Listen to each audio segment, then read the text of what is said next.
My lady, I appear on behalf of the 431 appellants together with Mr. Aslett. Yes. The respondents are represented by Mr. Charlton, King's Counsel, and Miss Reddy, and the Information Commissioner by Mr. Christopher Knight. My lady, I hope you have, and the court has, a core bundle, Yes. a supplemental bundle, Yes. 2 bundles of authorities, Yes. Happy so far. and an unagreed bundle running to 4 files of Less schedules. happy. I hope you have, my lady, an agreed timetable, subject, of course, to the court's view in relation to timetable. Yes. Only one other thing to say by way of housekeeping, which is that the respondent has, in the last day or two, added 2 authorities, or parts of authorities. Yes. One is the Court of Justice's decision in the case of BL. Yes, I have that. Thank you. And there, in addition, the respondent seeks to add some additional recitals to the 95 directive, which currently appears behind tab 1. I'm sure Mr. Charlton in due course can provide that to you. Fine. There's no objection to those. There is no objection to those. All right. Yes, we've got your agreed timetable. We have extensively read into this case, both obviously the skeleton arguments and the judgments, but also I think each one of us have read extensively into the authorities and the bundles. So it may be that things can go a little faster, but you have got the 2 days. But yes. Well, my lady, if I'm taking matters too slowly, obviously let me know. we'll give you a nudge. My lady, can I very briefly summarise the appellant's case, which is, as you know, that they rely on a single ground of appeal. Yes. Their core submission is that the judge was wrong in law to conclude that in the absence of evidence that the benefit statements had been opened, there was no relevant or real processing, and that no cause of action was made out. In order to have a valid cause of action, each of the appellants we submit needs to establish, and only needs to establish 3 things: a breach or infringement by the respondent, causation, and material or non-material damage. We submit it's clear that the appellant's data was processed by the respondent.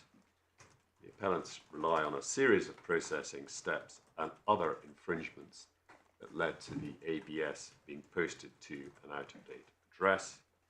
The appellants we submit have a perfectly arguable case that the processing of their data was in breach of the duties and principles under the UK GDPR, and that each of the appellants has served a schedule verified by a statement of truth alleging they suffered distress or an equivalent emotion as a result of that breach, and that whether each of the appellants has suffered non-material damage as a result of the breach requires individual assessment and is a question of fact which should not be determined against them summarily.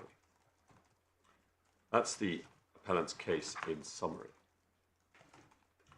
Before turning, my lady, to the ground of appeal in a little more detail, can I turn to some of the background facts and documents, taking on board my lady's indication that the court has already looked at a number of these at least.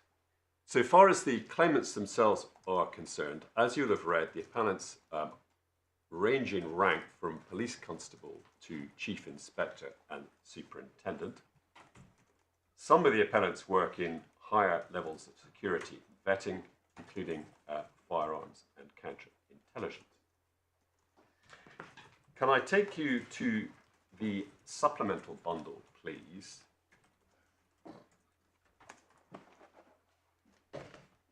And first of all, if I may, to page 47.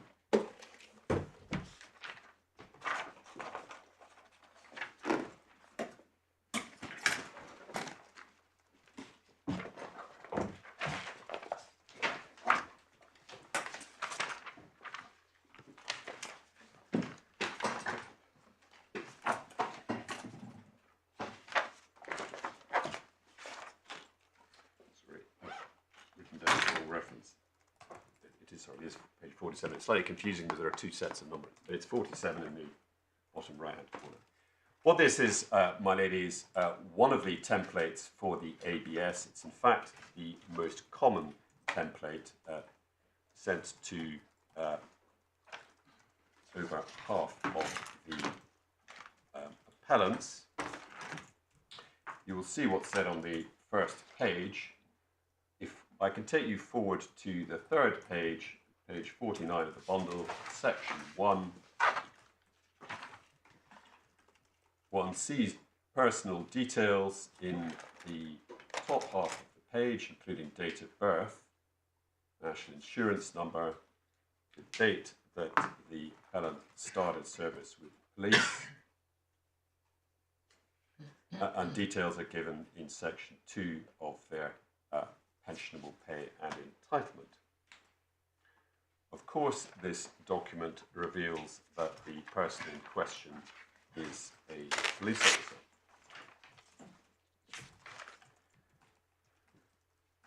Can I turn then forward in the bundle, please, to page 142? Where does it say that it's a police officer? Just the reference to joining the police pension scheme 2015. Yes. So that's as much. So it's not that it's a police officer, it's that this person has at some point been a member of the police pension scheme. Anything else?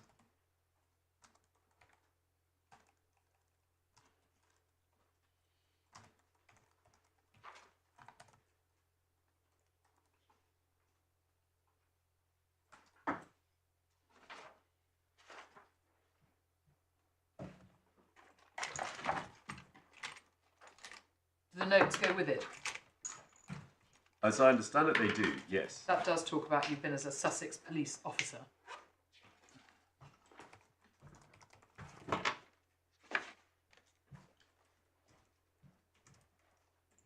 It's also inferred, I'd suggest, from what is said on page 50 about continuing to contribute to the pension scheme. I appreciate, in theory, one continue contributing to the pension scheme after one's left the employment place. Yeah. Okay, thank you. But certainly it reveals, I would suggest, that the person is, or at the very least was, a police officer.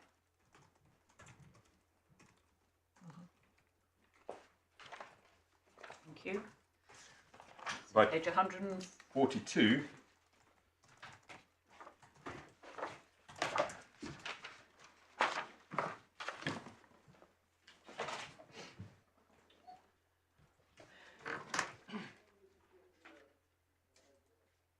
This is one of the template letters sent in early October notifying the recipient of the breach and the loss of the pension statement. This one we see from the third paragraph under the heading, "What does this mean for you?" is one where the statement had not by that stage been returned. There is another template on 144 dealing with a situation where the template had by that stage been returned. I should make clear, though, that the templates, there are various different forms of template. They're not all in the form of these two letters. There's a further example, for example, at page 212. So they differ slightly. The other thing to draw attention to in the letter, one looks at the top of page 142. So you'll see the first sentence starts, "As you may be aware, it's come to our attention that a data breach has occurred." It's clear from the various schedules, and if time allowed, I'll tell you some examples, that many of the appellants had been made aware prior to receipt of this letter that a breach had occurred. in some cases, been made aware of that as early as September. You'll see in the bottom paragraph of 142 that the risk of harm arising from the breach was assessed as low, but I would submit, acknowledged that, in the letter at least, there to be some risk of harm from the incident, and that the officers in question were advised to take steps to protect themselves. One that we see in the second bullet point towards the bottom of 142 is signing up to CFAS. Much is made of that by the respondent. But I submit the force must have thought that the appellants either could be the victim of fraud, otherwise there would be no point in signing up to CFAS, or at the very least there was a reasonable apprehension that they would be.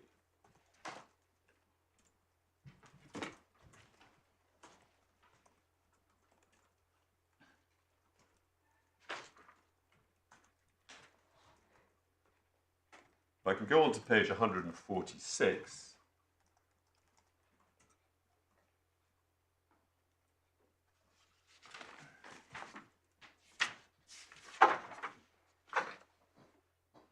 One sees a letter from the defendant, as opposed to the force, dated the 11th of October, offering apologies for the error, and stating that Equiniti appreciate this will have caused you some concern.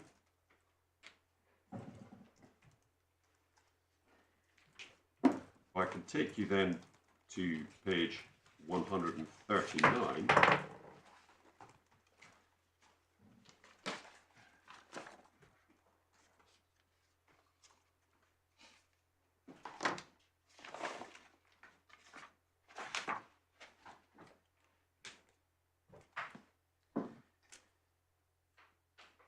There is a frequently answered questions document which was sent to the appellants in early November 2019. One sees from the bottom half of the page, the first page, the force's understanding as to how the error had occurred.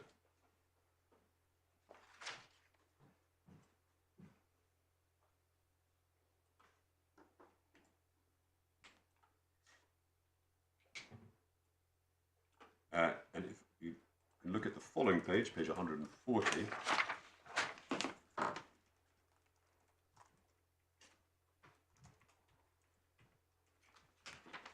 one sees in the middle of the page under the heading, is someone able to access my pension fund, that Equiniti stated they were putting in place extra security checks.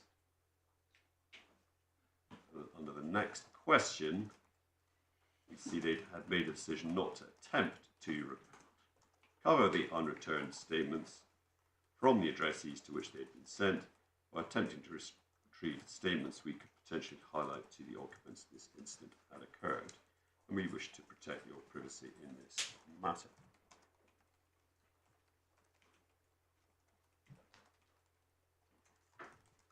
Can I go on then, please, to page 214 in this bundle?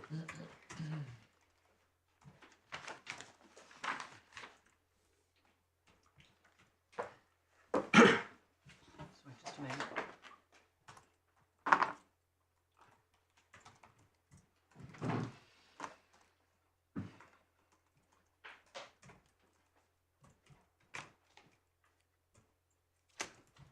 Sorry, what was that reference?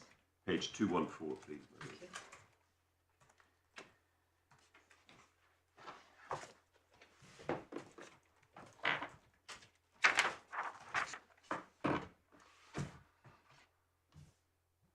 You should have there some minutes of the Sussex Police Pension Board for a meeting in the middle of May 2019, so some 3 or 4 months before the incident. And if I could take you forward in those minutes to page 217 at point 2.7,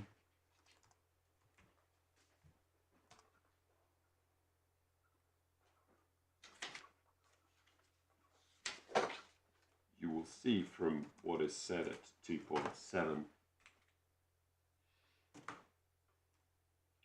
that there had been a previous incident 3 or 4 months earlier in which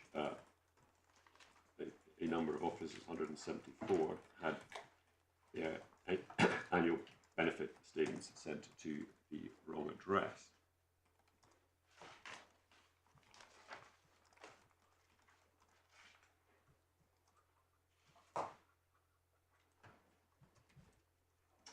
And that this had been reported to the pensions regulator.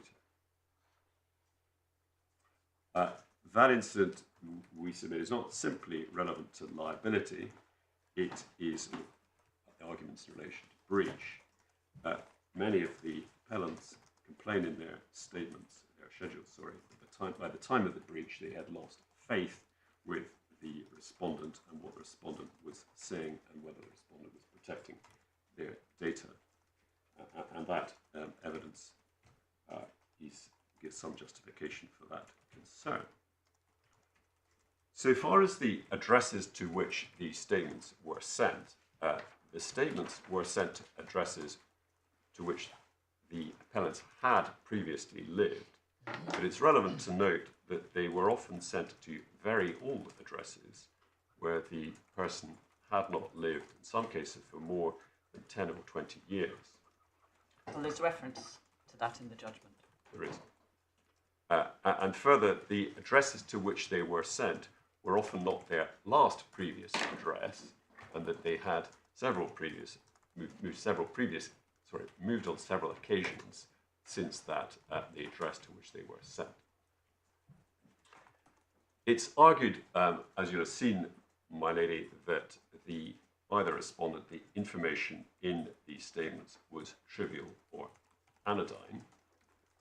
However, we point out that the letter was sent in a letter marked private and confidential. And more importantly than that, that view that the information was banal or anodyne was not accepted by the judge.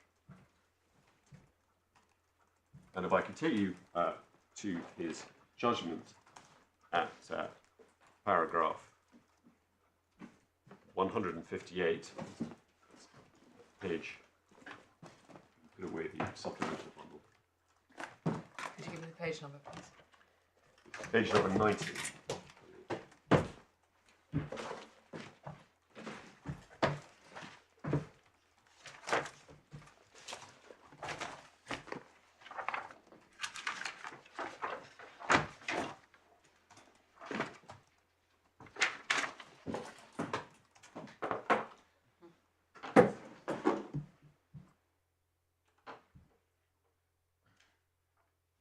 One sees at 158 at the bottom of page 90 that the judge concludes the appropriate time for an assessment of the evidence in relation to each of the claimant's claims is at trial.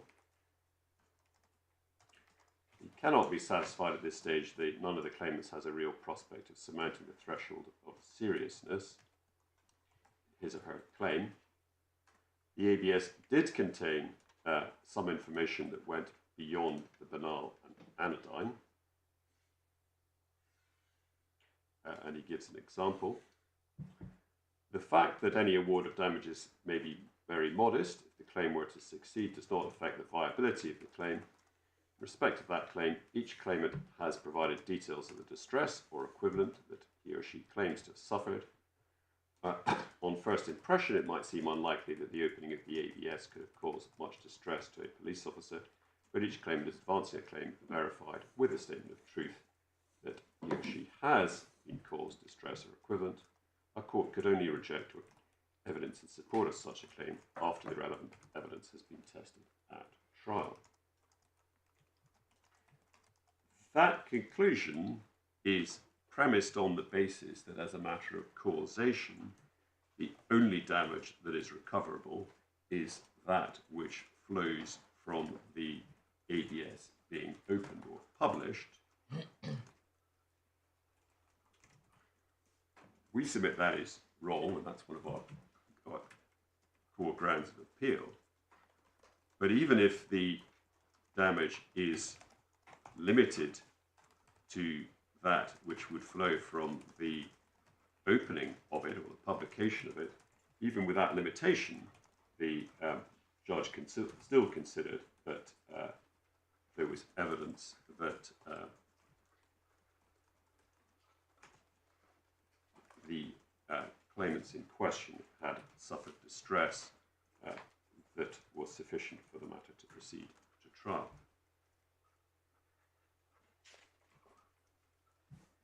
But in any event, it is clear the judge did not conclude that the claimants, any of the claimants, had not suffered distress. And can I also ask you to look at paragraph 159? That's about the 14 who were allowed to go forward. It is. He didn't consider those issues in relation to your clients because he said he didn't need to. Yes, my lord, but he does not make a finding that the other, the appellants, the remainder of the claimants, did not suffer distress. No, but he doesn't make a finding that they had an arguable claim either. He just doesn't deal with it. Your argument can be, I think probably is, that a fortiori the appellants would survive that challenge. Yes, that is my submission. And they can't be in a worse position than those 14. I should point out in relation to those 14, they include, as an example, someone who said that they didn't suffer distress. And as I say, on the judge's analysis of those 14, it's subject to the limitation of the causation limitation of it only flowing from the opening of the statement, which we say is wrong to apply. So, my lord is right that we do see a fortiori. I probably shouldn't use Latin, but we all know what I mean. I haven't followed that. You'll have to explain why the non-14 cohort are in a stronger position than the 14 cohort when it comes to distress, or whatever you say. Well, it's not that they're in a stronger position, my lady. It is that the judge's view in relation to the 14 was premised with the limitation that the only distress for which they were entitled to recover was distress flowing from the opening of the statement. We submit that is wrong because the appellants are entitled to recovery for distress caused by a fear that it may be opened or come into the hands of a third party. Therefore, the causation restriction, determined in that way that the judge is applying to 14 doesn't apply, ought not to apply. My point is simply that even with it, the court, even with that restriction, which I submit the judge ought not to have applied, he still considered, well, even if we limited it that way, and all that we are looking at is consequences in terms of distress from opening the statement, they still have a sufficient case that it would be wrong to strike them out. 14 did. The 14 did. 14 did. Yes. I mean, it's just different cases, isn't it? The judge was addressing the 14 whose envelopes were opened, and that's what he came to, and it's right or wrong, and we'll look at that. And then the rest of them, the envelopes weren't open. It seems to me it's a different point. It's not that one's stronger or less strong than the other. It's just a different factual matrix. Well, my lady, what I would submit in relation to that is, in fact, the factual matrix for all 431 is different. They all have to be looked at individually. So to that extent, my lady, I agree with you.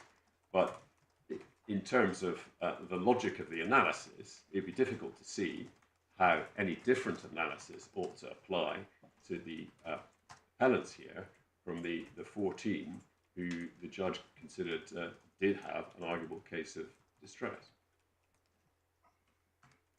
Well, I've got the submission.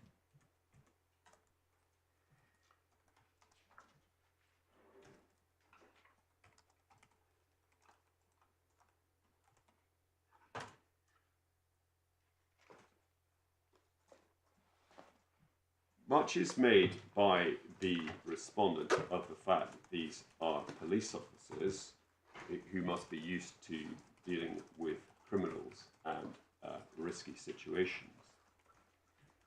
However, as many of the appellants point out in their schedules, as police officers, they receive training in relation to risk and specifically in relation to data protection. They, or at least some of them, may have had a heightened awareness of the potential risks and have a greater awareness than the average member of the public about the potential consequences of a data breach. And we can also see from the schedules that as police officers, some at least of the appellants had a fear of being targeted as police officers. That again may have increased their likelihood of suffering anxiety or distress from the breach. But ultimately, I would submit those are issues for trial and for individual assessment of each of the cases.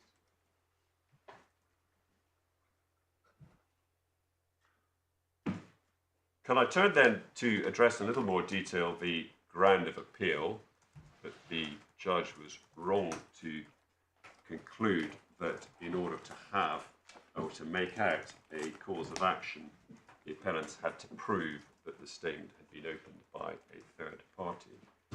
And start, if I may, with the UK GDPR, which we have at tab 4 of the Personal Authorities bundle. Put away the judgment for the moment. Yes.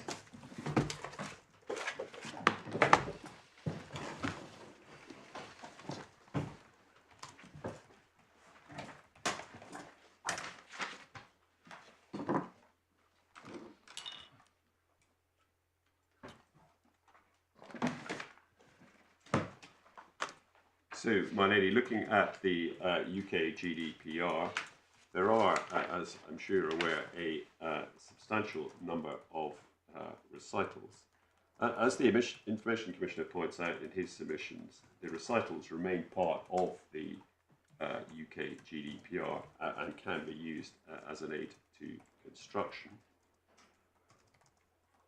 One sees from the first recital that the protection of personal data is a fundamental right. Recital 3 at the foot of page 17 refers to the 95 directive and that one of the aims of that directive was to harmonise the protection of fundamental rights. We go on to the following page.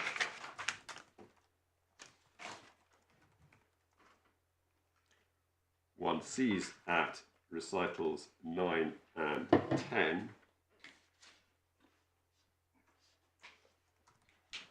harmonisation, and at 10 the desirability of ensuring a consistent and high level of protection of natural persons and to remove obstacles to flows of personal data within the Union remain an aim of the regulation.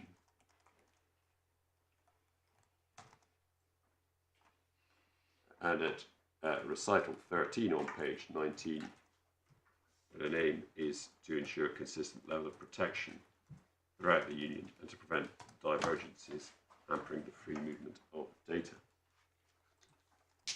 I draw attention to those recitals because one of the respondents' arguments excuse me, as to why this court should not follow the post-IP completion dates decisions of the Court of Justice is that harmonisation is no longer an aim of the regulation, but that the recitals make clear that it remains an aim of the regulation and of the UK GDPR.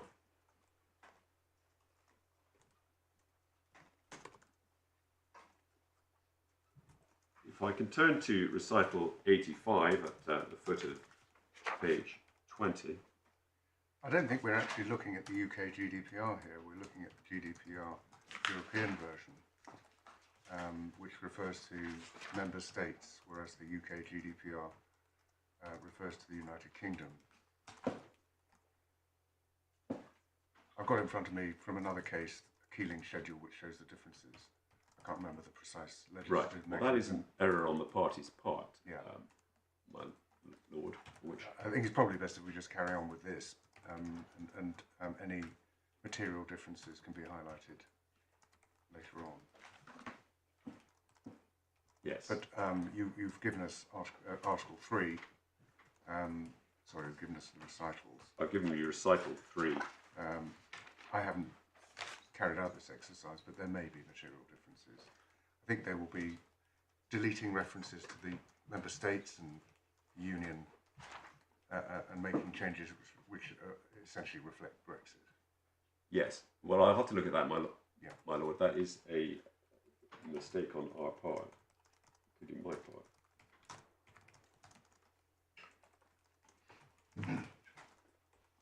My lord, it might assist if I stand up. You're right, of course, that the document you're looking at there is the regulation, but at the time of the breach, the applicable law was the GDPR, not the UK GDPR, so it's not actually an error. Right. The UK GDPR came in after the independence date or the Brexit date, so this was the law applicable at the time of the breach. That's an important point. Yeah. Thank you. Yes. Thank you, that's Right. helpful. Good. My mistake. Oh, well, it's not your mistake, my lord. It is, and I'm grateful for Mr. Shaw in relation to that, though it may be relevant to how the court considers the issue of harmonisation. Yeah. Can I refer you to recital 85 at the foot of page 20, which we see states that a personal data breach may, if not addressed in an appropriate timely manner, result in physical, material or non-material damage to natural persons. Examples are given, such as loss of control over their personal data, identity theft or fraud, financial loss, etc. It's clear, of course, from the Supreme Court's decision in Lloyd and Google that loss of control cannot of itself be damage. But I'd submit also clear from that recital that a consequence of a breach may be loss of control over data, and loss of control may occur without positive misuse of the data, and it's distinct from the other examples given, such as identity theft, fraud, and loss of confidentiality. Can I take you next to recital 146 on page 22?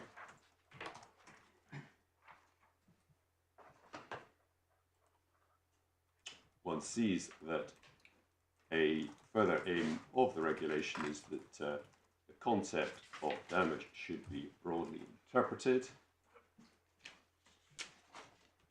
and halfway through the recital, data subjects should receive full and effective compensation for the damage they have suffered.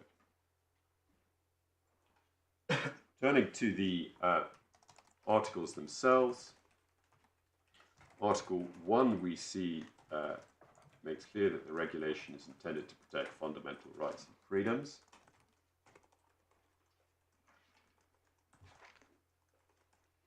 Article 4(2), page 24,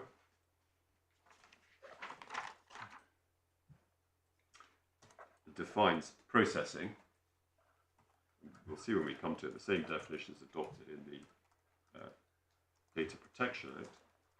Processing means any operation or set of operations which is performed on personal data or on sets of personal data, whether or not by automated means, such as, and then various examples are given. Clear from the use of the words such as that the list following those words is not exclusive. It's also clear from the definition that disclosure by transmission or dissemination is an example of processing, but it is that processing does not require disclosure, and that there can be processing without disclosure.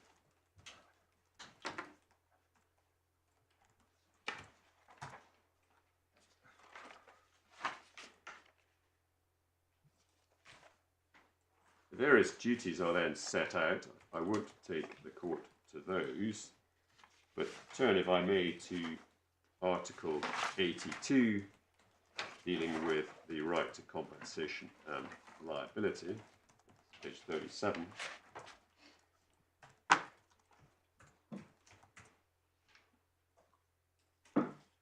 One sees at 82.1 that any person who has suffered material or non-material damage as a result of an infringement of this regulation shall have the right to receive compensation from the controller or processor for the damage suffered. What we describe in our skeleton as an infringement claim. What is clear from that, we would submit, is that there are three and only three conditions that have to be met to have an entitlement to compensation. Proof of an infringement, proof of material or non-material damage, and proof of causation, or causal link between the infringement and the damage claim.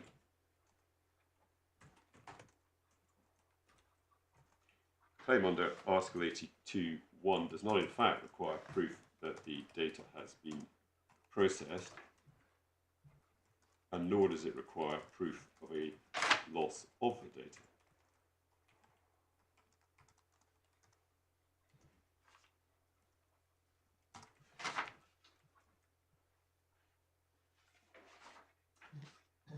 Article 82.2 separately deals with liability for damage caused by processing which infringes the regulation.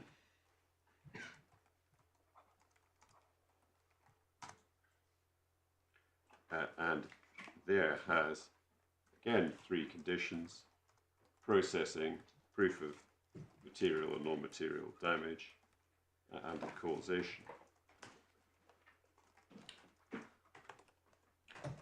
There is nothing we would submit in Article 82 which supports the existence of a threshold of seriousness. It simply provides a right to compensation for damage that has been caused. And that straightforward interpretation of Article 82 is, we submit, reinforced by recital 146, that the concept of damage should be widely interpreted and data subjects should receive full and effective compensation for damage they have suffered.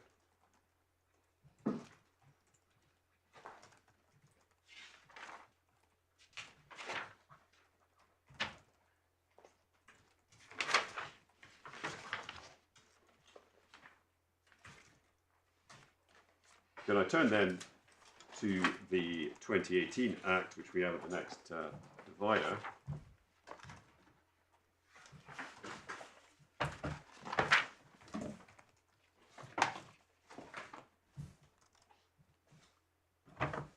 The definitions are in section 3, and we see at 3.4 definition of processing, same as in the GDPR.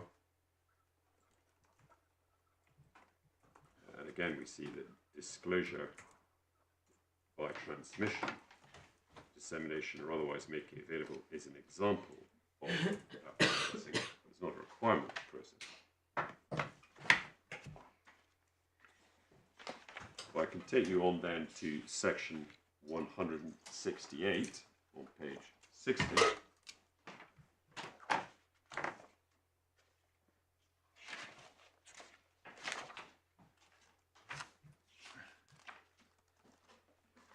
One sees at 168.1 that non-material damage includes distress. However, it does not state or suggest that the only category of non-material damage is distress.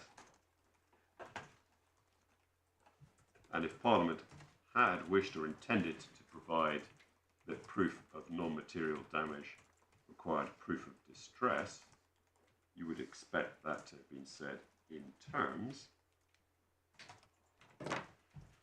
Similarly, if Parliament had intended a threshold of seriousness beyond proof of damage, you would expect that to be provided for, but it is not.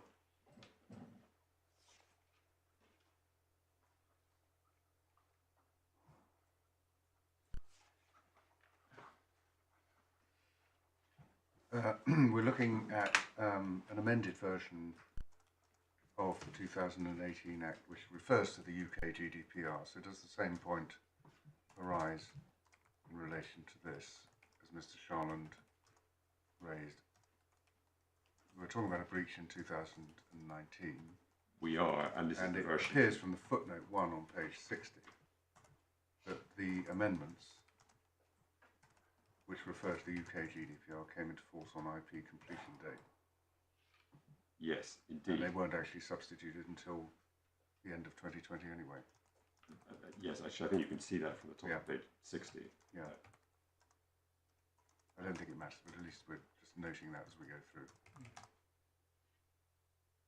I think the only change is the reference to the UK GDPR as opposed to the GDPR, but we can check. But what it tells us is that there was legislation, there was a legislative opportunity to make other changes, I suppose. Yes, absolutely, my lord, which is my point, and also the point in relation to the recitals, that the legislative opportunity to remove or change the recitals could have been taken.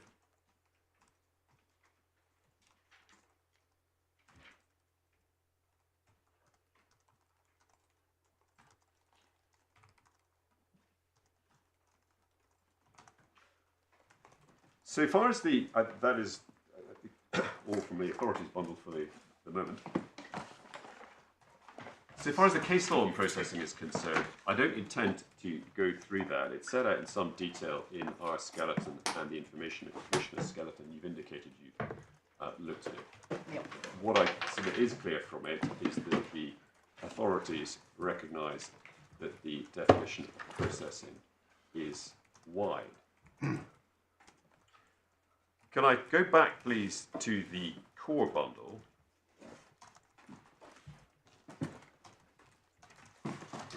I'd ask you to turn to page 221.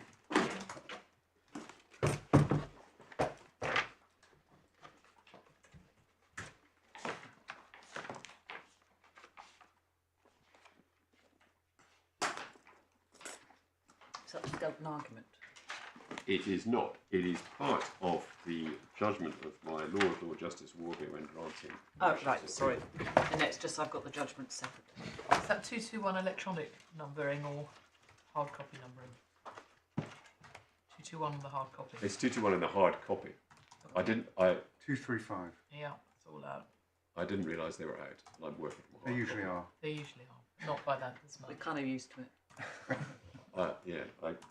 What invariably the fact that happens you're used to is- it doesn't make it right, of course. What invariably no, happens but it is the does make us pagination more is done patient. without the index, so the index then adds a few pages and everything Yes. goes up. Though, well, you'd have thought that would be a fairly obvious problem, but yes. Yeah, and having hyperlinks at work would also be great, but you know, you don't often get that either. Well, my lady, I understand your frustration, and I can only apologise. No, I think it makes us more patient actually, because our expectations are so low. Well, I don't think bad things just because they make you more patient are themselves a virtue. Well, I agree, but hopefully it makes for a more comfortable hearing for you. What I sought to take you to, So my lord's judgment at it's the my PTA Lord's hearing. Lord Justice Warby's judgment on granting Yes. permission to appeal. Paragraph 15, in which he said it's clear that in principle an individual may establish that personal data have been processed in breach of their data processing rights without proving that the information or data had in fact been read or otherwise communicated to anyone. And he gives an example from the Facebook Ireland Insurance case. We submit with respect that he is right, and that it is clear that personal data can be processed in breach of data protection rights without proof that it's been read or otherwise communicated to anyone, and that was the fundamental flaw in the judge's analysis. My Lord Justice Warby, in the end of that paragraph, comments that examples could no doubt be multiplied.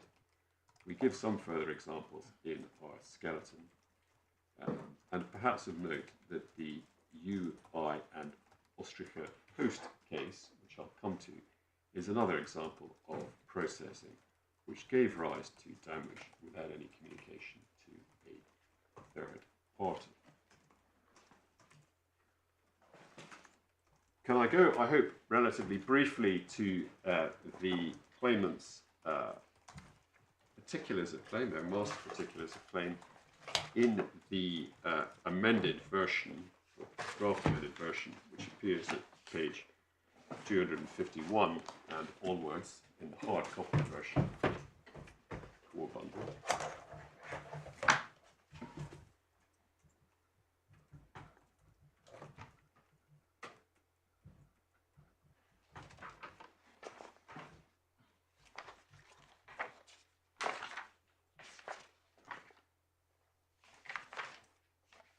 And take you to section 8 of the particulars, which start at page 259.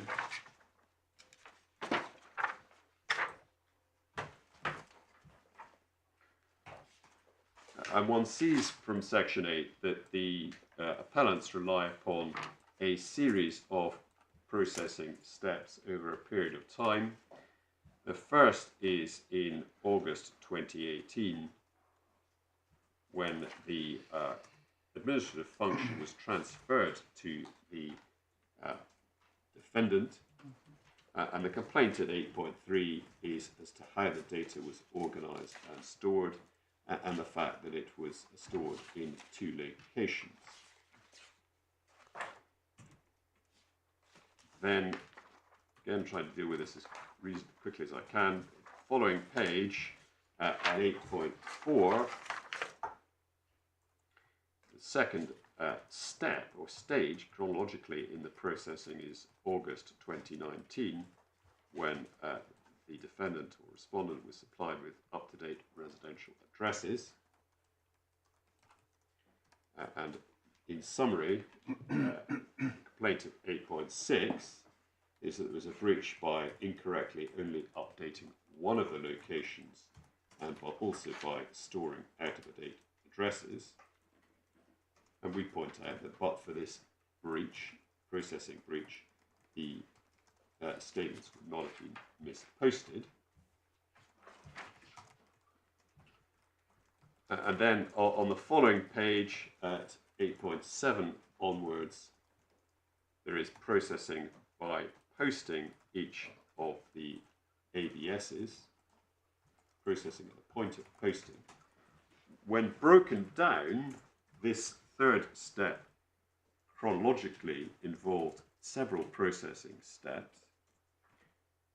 Retrieval of the data from the electronic record, printing the data onto a piece of paper, inserting the page into an envelope, and then placing the envelope into the postal system.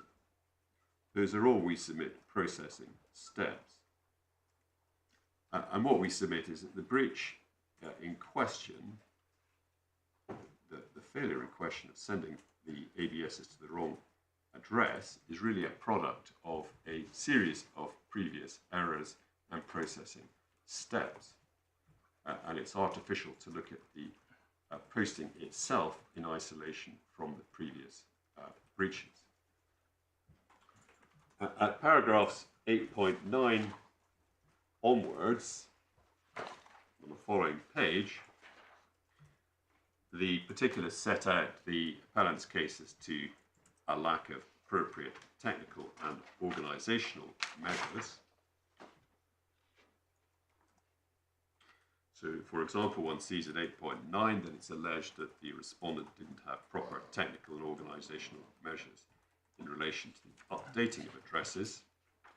And at 8.11 on the following page, breaches in relation to how the data was stored and the fact that having addresses in 2 locations was in breach, it's alleged, of the data minimisation obligation. And the appellant's case is again that these infringements, that but for these infringements, the misposting would not have taken place, and they're intrinsically linked to the misposting. So in summary, what we submit is that the appellant's case is that there were a series of relevant processing steps leading to the misposting of the statements. But even if that is mistaken, the appellants are entitled to compensation if the infringements had been the cause of damage, even if there was no process.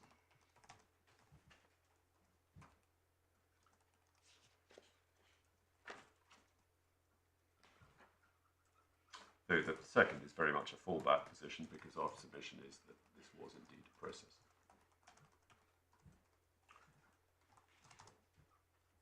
Can I take you then briefly to the defence, the respondent's defence, which is in the core bundle at page 272.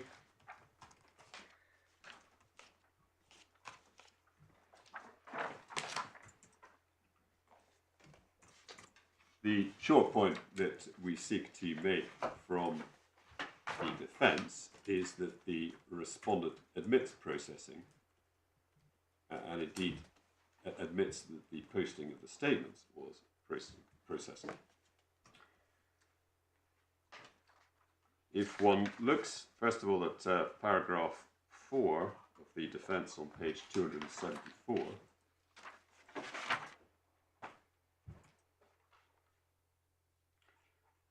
paragraph 4 responds to paragraphs 3.1 and 3.2 of the master particulars of claim, which had averred or do aver that the respondents processed data, including by sending the ABSs out. And that's admitted in paragraph 4 that the respondent had processed data by, including by sending out the statements.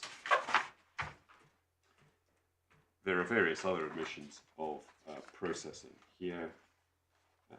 An example is at page 285,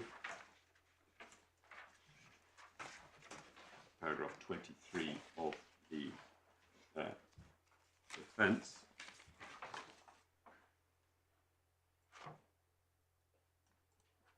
One sees that they admit processing in relation to the recording, organisation, and structuring and storing of the address data.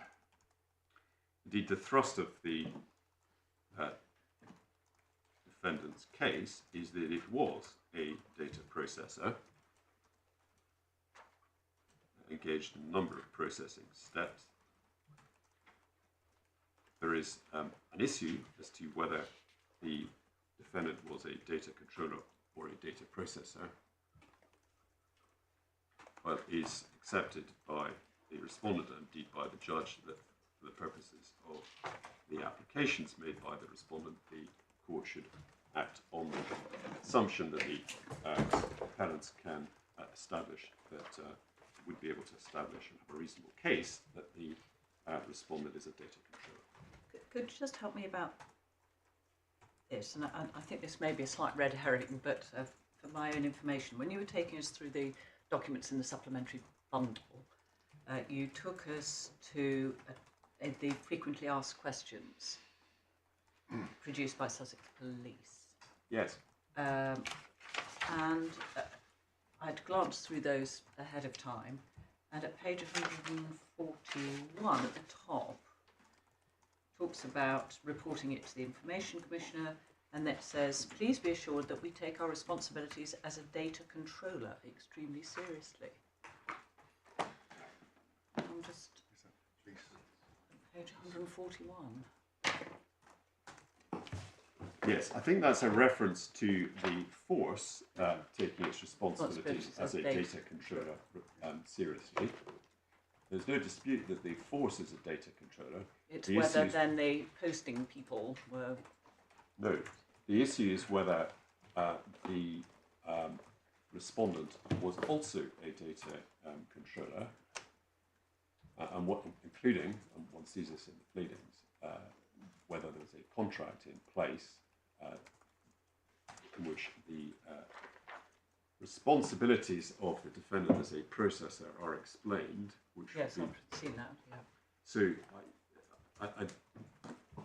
so far as 4141 is concerned, that's a reference to an acceptance by the force that it's a data controller. It doesn't answer the issue as to whether Equiniti were also a data controller.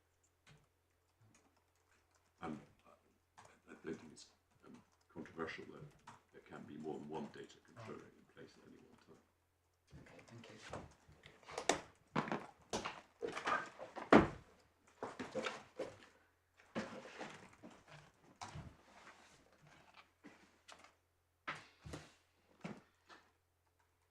Can I go back then to the judgment, if I may, at page 40 in the bundle?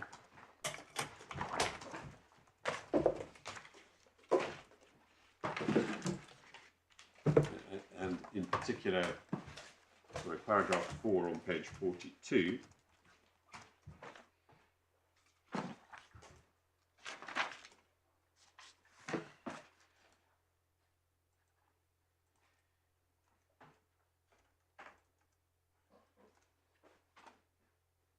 One sees in paragraph 4 that the judge records that the error appears to have happened because of the way in which the relevant claimant's address details were stored and processed in the database used by the defendant.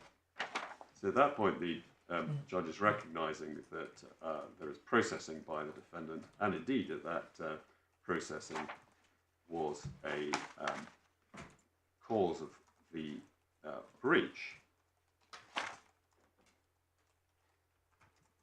I can take you forward to paragraph 137 of the judgment on page 86.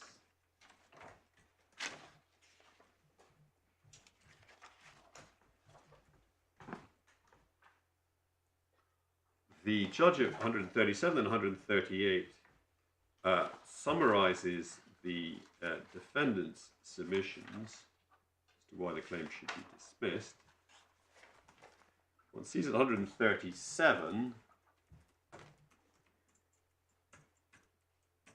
the submission is summarised as being that Mr. Sharlan contends that publication is an essential element of each cause of action. In other words, the cause of action in misuse of private information and breach of data protection. He summarises at 138 a alternative or subsidiary set of submissions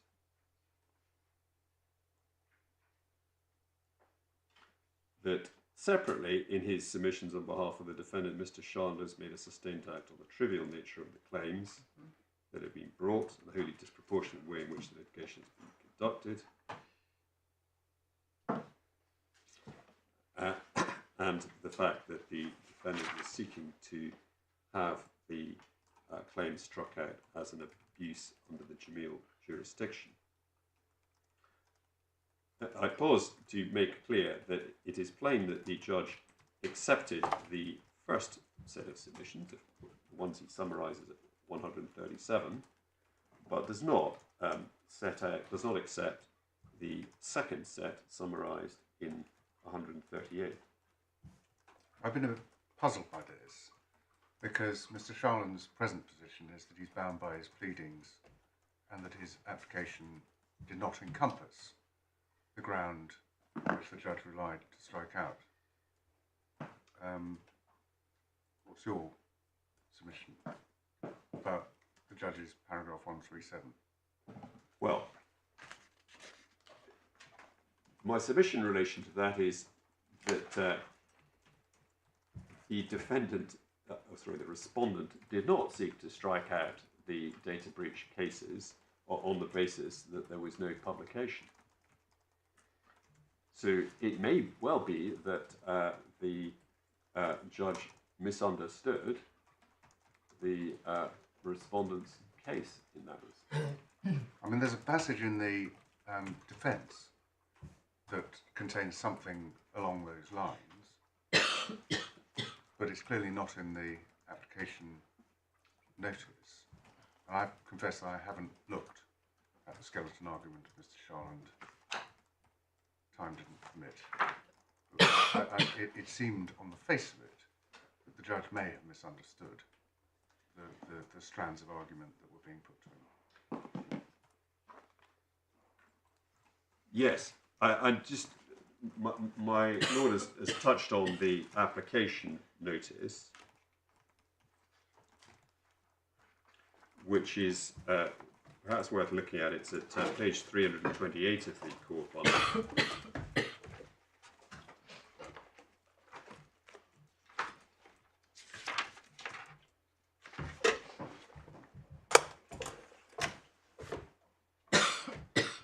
One sees, if the court has that, yeah, that this is the application that the judge was determining, that the claims in misuse of private information are dealt with in paragraph 1 and the data protection case in paragraph 2. So far as the misuse of private information cause of action, one sees that a ground for striking them out was there was no misuse of the relevant information for which the defendant could be liable. And certainly part of Mr. Sharland's argument there is that there's no misuse because there's no publication. But that argument is not relied upon as a ground in paragraph 2 or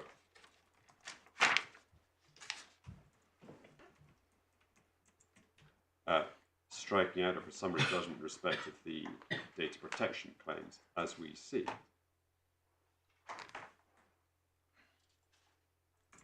Yeah.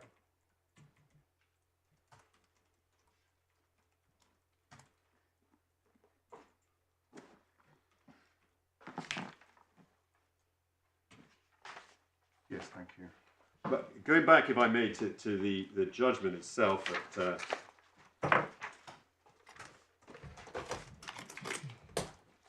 paragraph 143, if I may, page 87 of the bundle.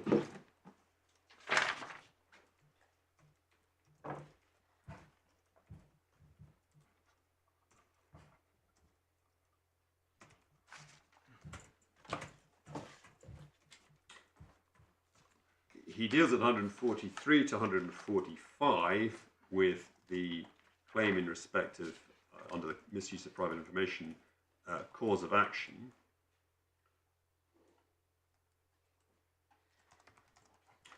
One sees at 145,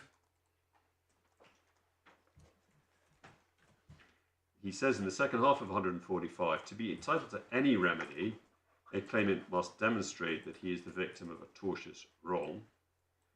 A near miss, even if it causes significant distress, is not sufficient.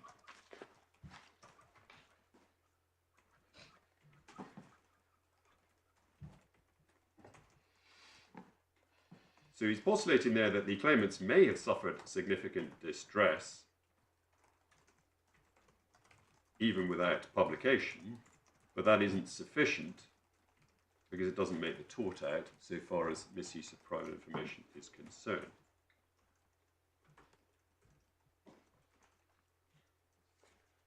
Then at 146, he goes on to deal with the data breach cause of action.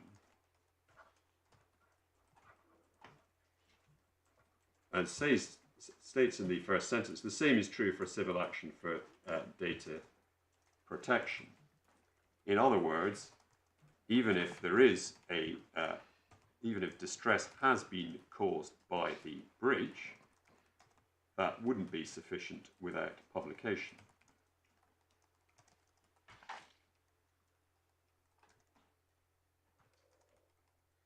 And that, we submit, is wrong as a matter of law. And he goes on to say that if the ADS had not been opened or read by a third party, there had been no real processing. It was a near miss. As pointed out by the Information Commissioner in his skeleton, either there was processing or there was not. And the judge had previously recognised in paragraph 4 of the judgment that there had been processing, which led to the misposting of the statements. So that, as a matter of analysis, is difficult to understand. But in any event, the conclusion of the judge that, or the apparent conclusion that publication is an essential element of the cause of action under the GDPR is, we submit, wrong in law.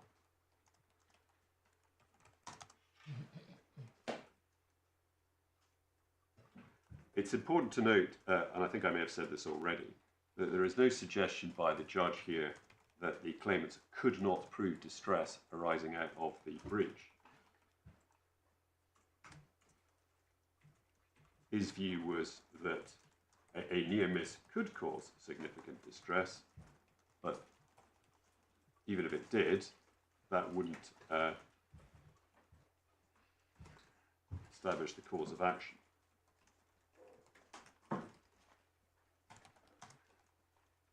So we submit, my lady, that the judge made a significant error of law here, which gave rise to his decision to strike out the claims, which was wrong in law, and these claims should not have been struck out. My lady, that's all I propose to say, unless the court has any questions for me in relation to the ground of appeal before turning to the respondent's notice. Certainly. Thank you. Just before we move on, do you want to ask? No. Move to the respondent's notice. The respondent's notice, my lady, we see at page 33 in the core bundle, or certainly the hard copy of the core bundle.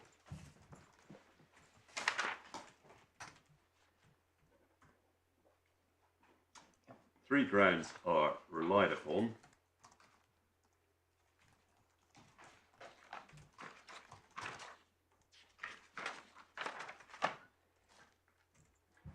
Which adopt the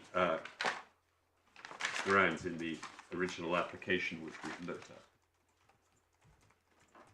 First point I would make, my lady, is that none of those three grounds was accepted by the judge.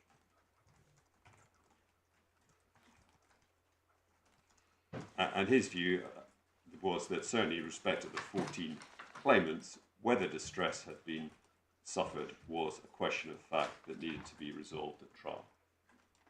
And we've already had a debate as to the extent to which that conclusion has relevance to the appellants, which I won't repeat.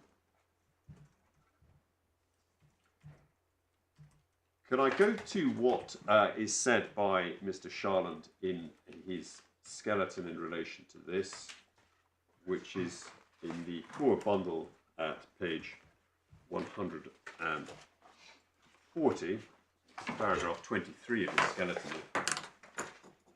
My lady has it separately. Thank you.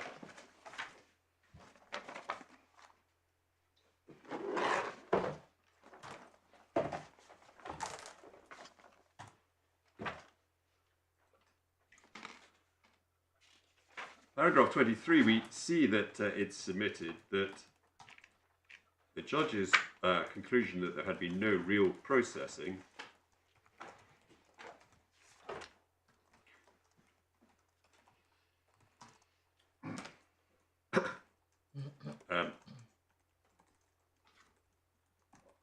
it is suggested, or driving at a point now relied upon by the defendant as to the present claims not being sufficiently serious or capable of giving rise to a real and substantial tort. pausing there, the test of a real and substantial tort is part of the test for permission to serve out of the jurisdiction. It's not the correct test here, or relevant test here. But in any event, that is not what the judge found and wasn't his reason for striking out the claims. I think that's part of the Jamil language, because although you're right to say that that's where that language comes from, it was adopted by the Court of Appeal in Jamil. It was, and part of the Jamil rose in the context of a permission to serve out. I don't think it did. I think they served on publication in this country. Right. Well, in that case, I stand to be corrected on that. So it was adopted by analogy, not because it's strictly applied. I'll come back to. I think you'll find the facts of Jamil are a tiny publication of serious allegation within the jurisdiction. Yes, 5 or 6, from recollection. Yes. 2 of whom were the claimant's own lawyers, I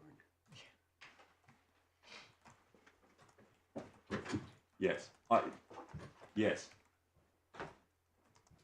Though I think the use of the language, they might not have said this, the use of the language in Jamil of real and substantial tort was borrowed from. Yes, that's where it came from. But in any event, I submit it's not the relevant test here, nor is it one applied by the judge. It's then said by the respondent, it simply cannot be the case that police officers used to contending with dangerous and upsetting situations have been genuinely distressed over a pensions forecast sent to an old address. That, I would submit, is a very bold submission to make about claims brought by over 400 police officers, all verified with a statement of truth. And it's certainly not a conclusion reached by the judge, because he plainly took the view that the 14 claimants may have suffered genuine distress as a result of a forecast sent to an old address.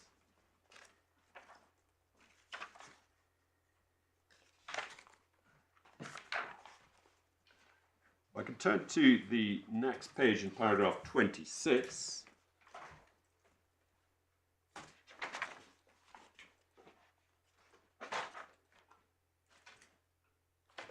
It's suggested in the second sentence of paragraph 26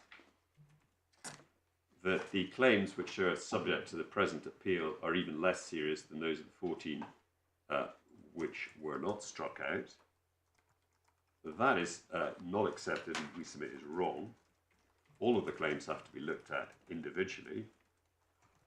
Only one of those 14 claimants had served medical evidence, and one of the 14 stated that she wouldn't describe the emotions she suffered as amounting to deep distress.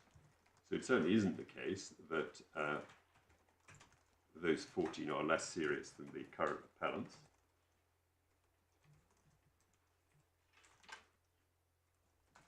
It's then suggested in the next sentence, or the sentence after that, it's now common ground that none of the ABSs were read by anyone. That isn't correct. It's common ground that the appellants are not in a position to prove that any of them were read. But that is not the same as certainty that they hadn't been read. And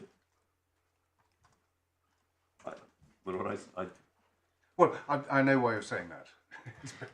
Yes, yes, I'm sure my Lord does know why I'm saying that. But it's an important point, my Lord, in the context of these cases, that not being able to prove that something has happened or having certainty about it is a very different thing from saying, well, I can't have genuine concern or distress about what might have happened to something.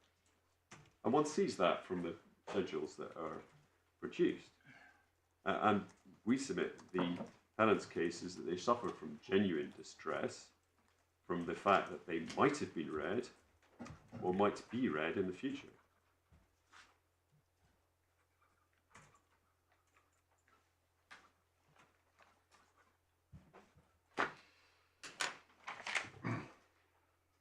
Can I take you briefly to the order of Master Dagnall, which is in the supplemental bundle at page 411.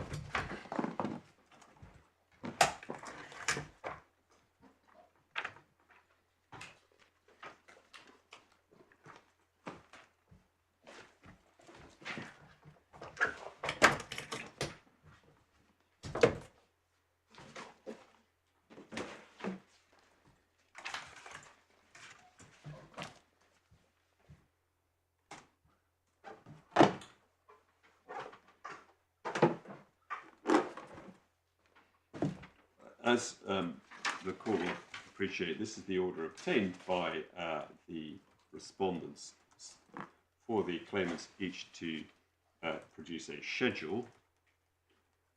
That order being obtained because the respondents' position is that the facts of each case must be looked at individually.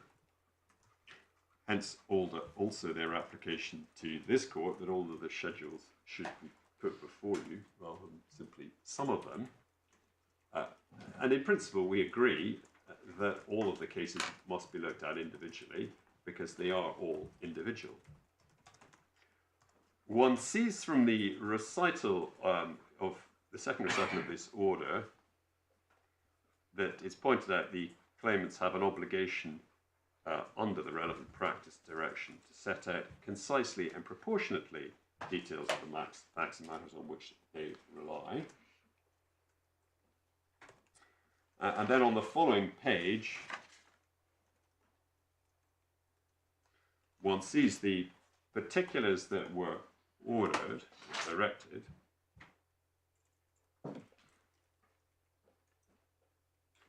including at 1.7, particulars of damage and stress as follows, whether it's alleged that annoyance and or distress and or anxiety have been caused to him by the events complained of. I draw attention to that because one of the points made by the respondent is that all of the appellants, or virtually all of them, say that they suffered from annoyance. And that is effectively held up against them. But that, I'd suggest, is simply how the schedules were directed to be formatted by the master. And the fact that the appellants say they suffered from annoyance doesn't mean that they didn't also suffer from distress.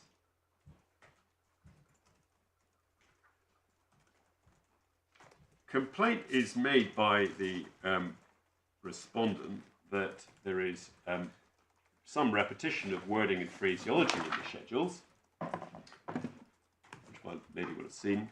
Instructions were taken from all of the claimants individually.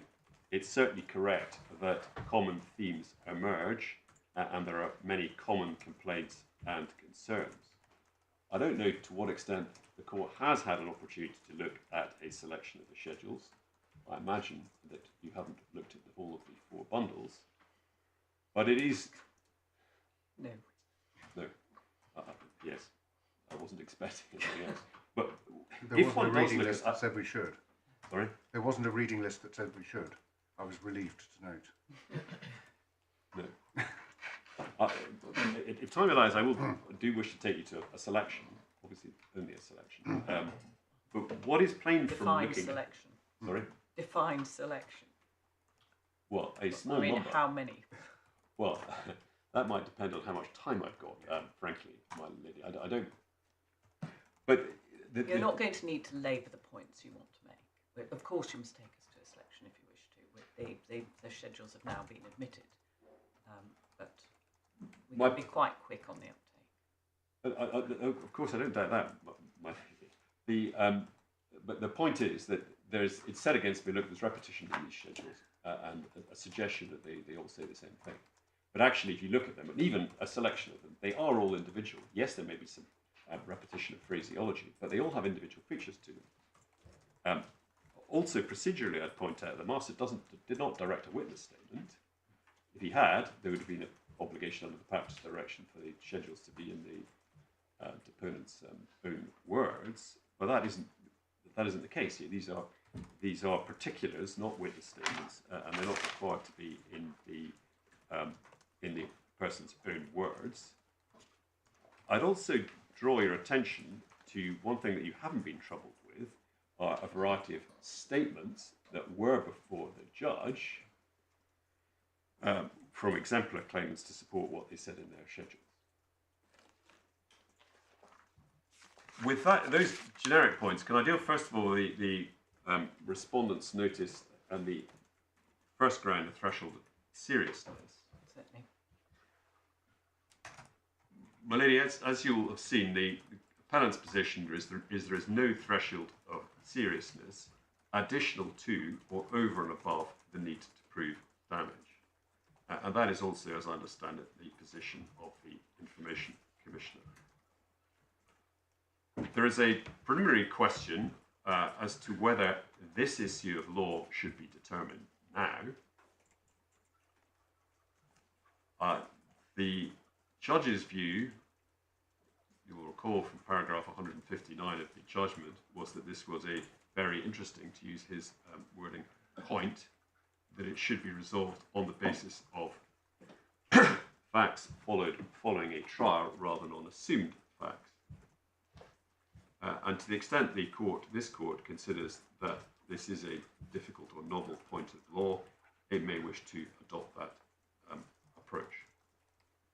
That, of course, is a matter for the court to consider. But I'll make submissions on it on the assumption that the court does wish to address the legal issue on these assumed facts. The first and important point that we make is that there's nothing in the language of Article 82 of the GDPR to suggest that there is an additional hurdle. And indeed, we'd submit that the additional hurdle would be inconsistent with the clear and straightforward wording. Can I turn, I hope, relatively briefly to the domestic case law on this issue, starting with Lloyd and Google.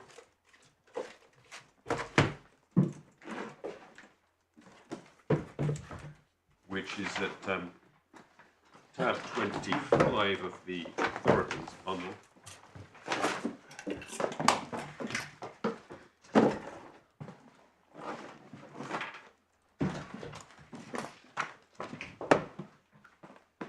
And as the court will recall, this was a proposed representative action brought under the 98 Act, not the GDPR or the 2018 Act. And can I take you to paragraph 153 in Lord Legate's judgment at page 627 of the bundle.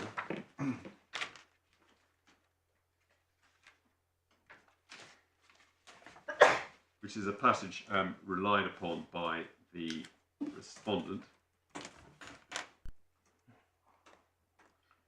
And one sees that Lord Legate records at 153, on the claimant's own case, there is a threshold of seriousness which must be crossed before a breach of the 98 Act will give rise to entitlement to compensation under Section 13. Now, the threshold of seriousness that's being referred to there on Mr. Lloyd's case was a threshold of seriousness in relation to the seriousness of the breach, not the seriousness of the damage. One sees that if one looks at, first of all, paragraph 88 on page 609.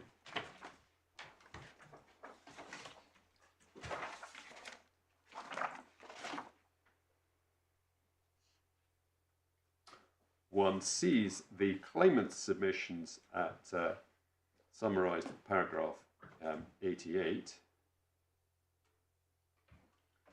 that the claimant's case was that an individual is entitled to compensation for any non-trivial contravention of the Act without the need to prove that the individual suffered any financial loss or distress. And the judge then goes on at the foot of the page to quote from the particulars of claim, setting out the claimant's case as to why it said that the breach was serious.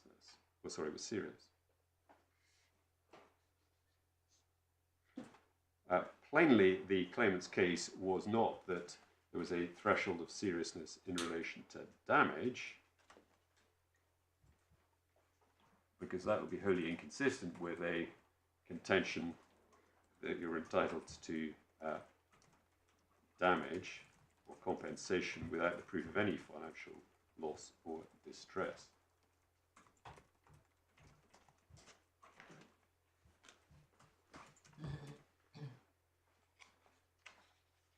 And briefly, if one looks at paragraph 115,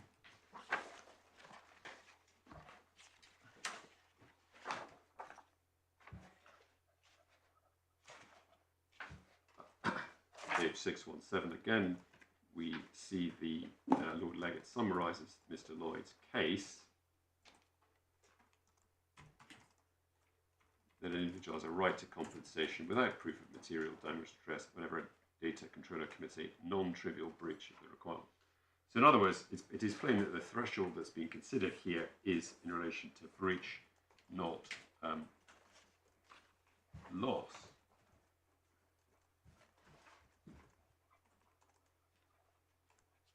Can I take you to paragraph 105, foot of 614.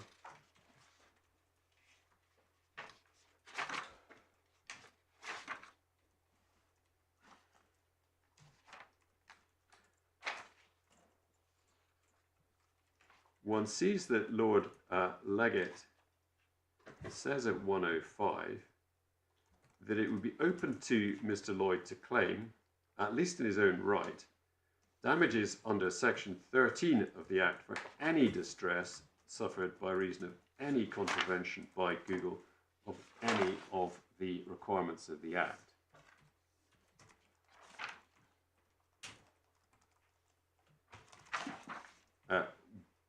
We would submit that Lord Legate has correctly summarised the elements of the cause of action, what needs to be proven are any distress or non-material damage as a result of any contravention that is causative. I note also in passing the reference to any distress and no suggestion of a threshold of seriousness in relation to that.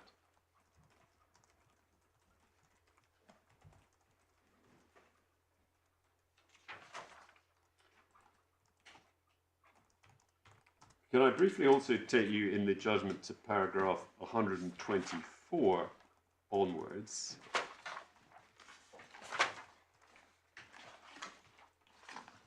Page 619.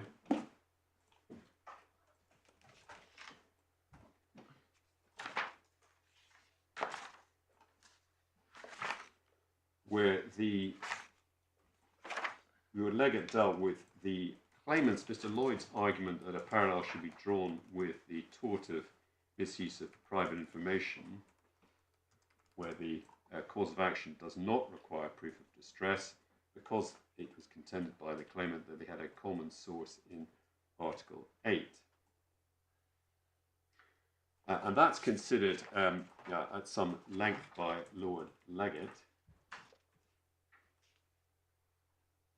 At 130, he draws attention to differences, material differences between the regimes.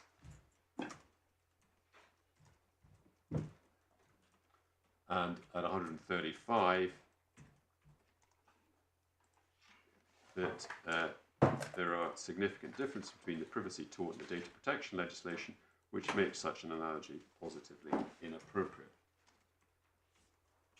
The reason for taking you to that is because we submit that the fact that there is a threshold of seriousness in the tort and misuse of private information does not lend support to the existence of such a threshold in respect of the GDPR.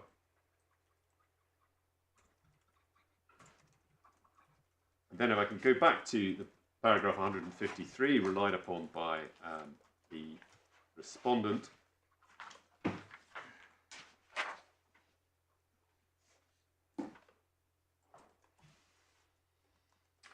I would submit that when read in context,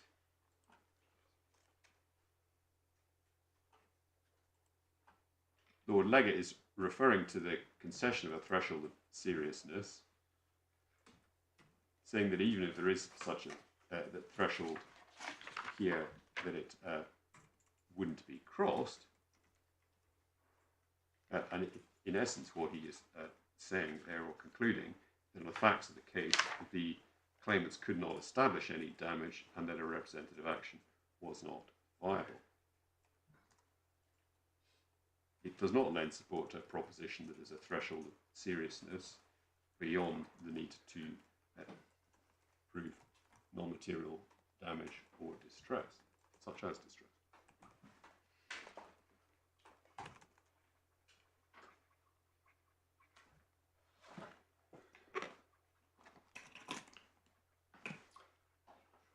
Can I move next to Vidal Hall and Google, which is at tab 15.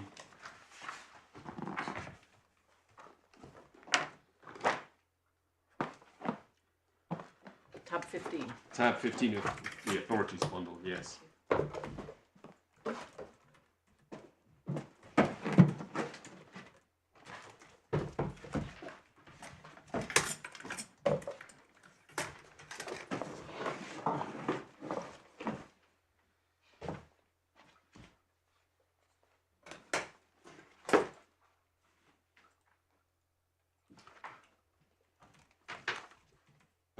The court will recall this is an earlier decision by, an earlier claim arising out of the same underlying allegation of a cookie placed by Google on the Safari browser. The relevant passage in question is at paragraphs 80 and 81 of the court's judgment, page 313.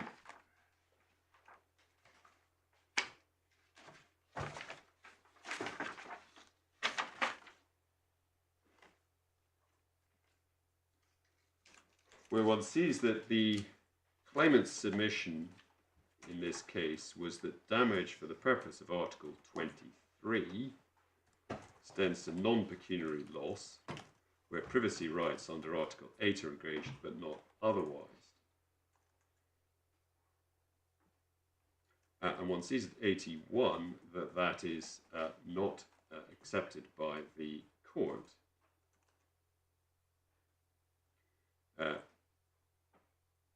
And one see they point out that that analysis presupposed a two-tiered approach to enforcement of rights under the Act, with a claim for compensation only being available in cases which meet the Article 8 threshold of seriousness.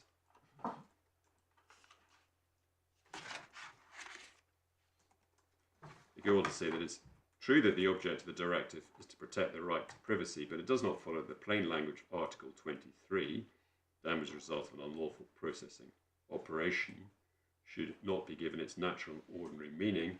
In many cases, the resultant damage will be an invasion of privacy which meets the threshold of seriousness required by Article 8, but in some cases it will not. There is nothing in the language of Article 23 which indicates intention to restrict the right to compensation to the former. Which again, I would, although this is dealing with the Article 23 in the 98 Act, again, supports the proposition that although there's a threshold of seriousness in relation to the misuse of private information tort, not so in relation to a data breach.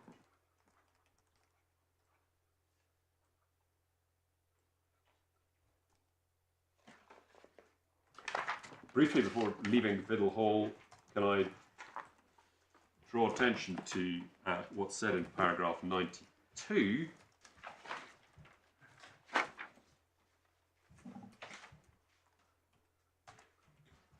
where the court observes in the second half of 92, page 316,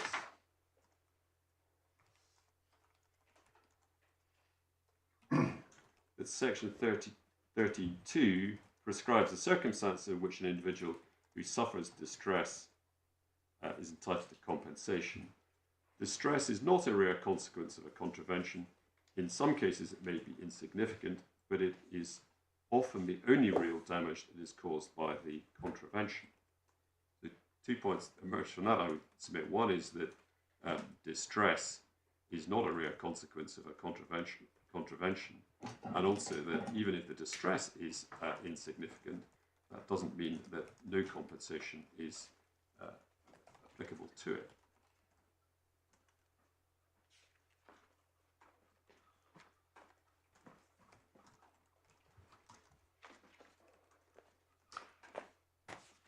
The respondent refers to Prismal and Google. I don't intend to go to that, but our short point in relation to Prismal is that it's a claim brought in misuse of private information, not under the Act, and the threshold of seriousness for a claim under the Data Protection Act was not an issue in Prismal.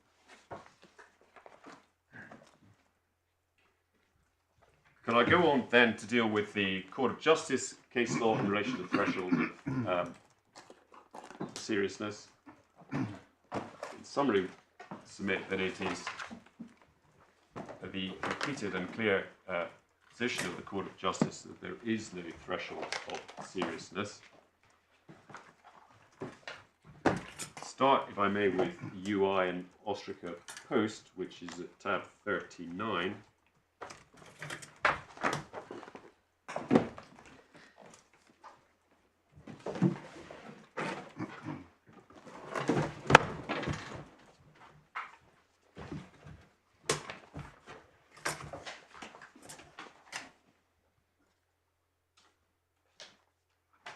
And if I can take the court forward to page 973, please.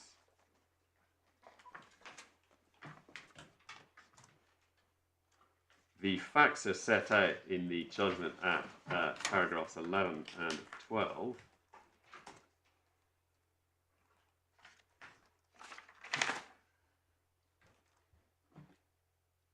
One sees from those that the defendant, Ostraca Post, had processed the claimant's data using an algorithm which led it to infer wrongly that the claimant had an affinity with a particular Austrian political party.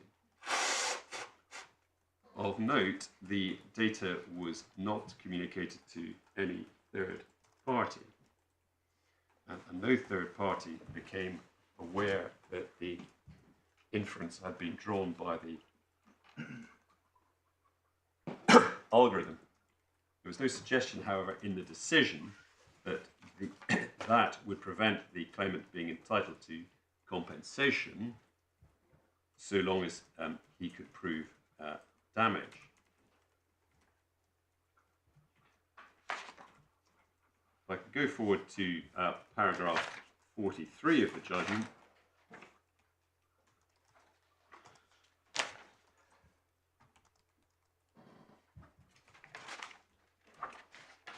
One sees, page 978, one sees question 3, the court was asked the question whether Article 82 must be interpreted as precluding a national rule or practice which makes compensation for non-material damage subject to a condition that the damage has reached a certain degree of seriousness. And the court's conclusion in relation to that question is at paragraphs 49 to 51 on the following page.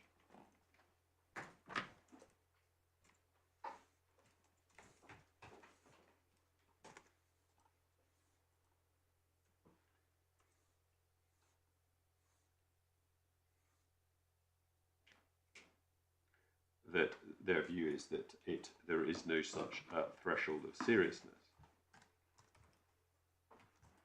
At 51, the answer to question 3 is that Article 82 must be interpreted as precluding a rule which makes compensation for non-material damage subject to a condition that has reached a certain degree of seriousness.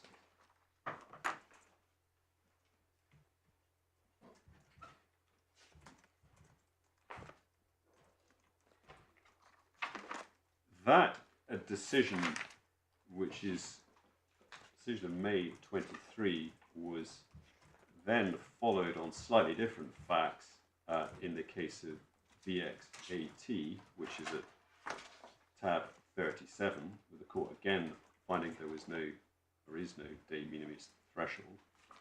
To save time, Malene, I don't propose to take you through that. Can I next move then to the Court of Justice's decision in BB, which is at tab 38.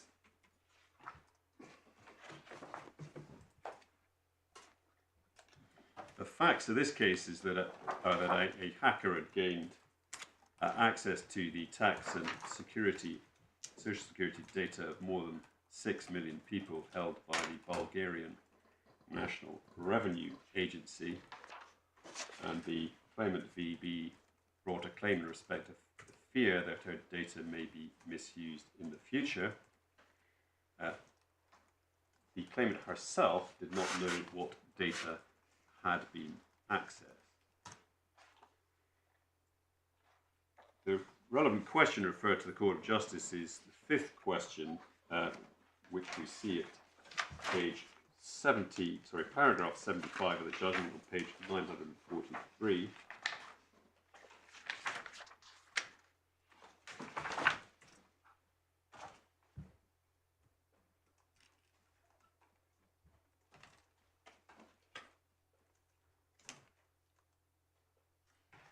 The 5th question was whether Article 82 must be interpreted as meaning that the fear experienced by the data subject with regard to a possible misuse of his or her data by third parties as a result of infringement of that regulation is capable by itself of constituting non-material damage. Then on the following page at paragraphs 79 and 80, the court answered that.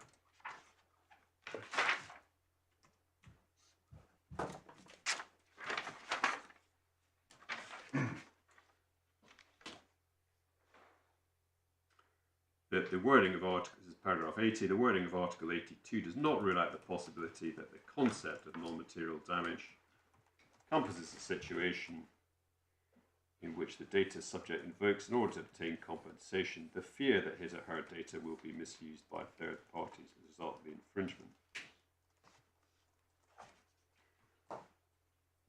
And towards the bottom of the page, or at the bottom of the page, paragraph 82, the court there notes recital 85 to the regulation and states, it's apparent from the illustrative list of types of damage that may be suffered by the data subjects that the legislature intended to include in those concepts, in particular the mere loss of control over their own data as a result of the infringement of the regulation, even if there had been no misuse of the data in question to the detriment of those data subjects. That, I would submit, is not inconsistent with the Supreme Court's decision in Lloyd and Google. It's simply noting that loss of control without evidence of misuse can give rise to non-material damage.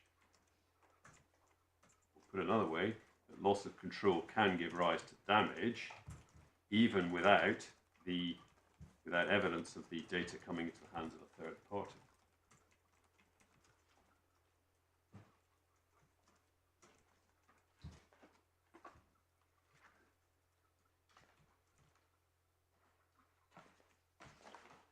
The next authority taken in chronological order would be scalable capital, a further decision of the Court of Justice in June last year. Again, I'm not going to take the court to it, but again, the Court of Justice there conclude that there is no de minimis threshold. And Sorry, which case are we on? sorry, it's scalable capital, Yeah. GmbH, which is at tab 41. Thank you so much.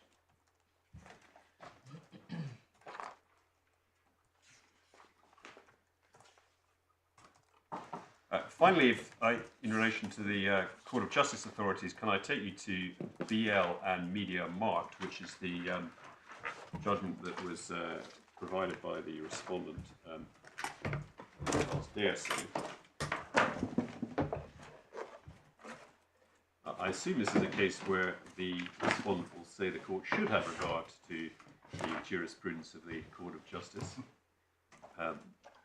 It's in the same line of cases as a number of authorities where the respondent suggests the court shouldn't have regard to. Have you got a copy of that at all? I'm fishing around in my email for it. Somebody had a copy. My lady, I can hand up a copy. Would you? I've got 3 copies.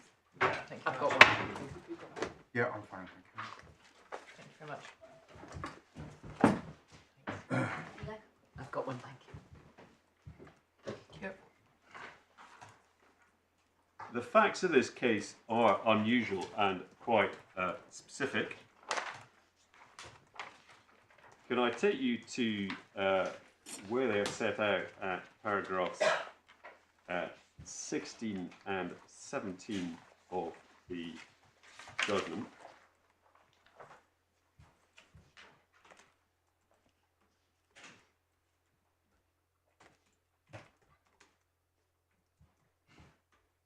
I don't know what the page number you have is for that, but paragraph 16 and 17 of the judgment start under the heading "The dispute and questions referred for a preliminary ruling."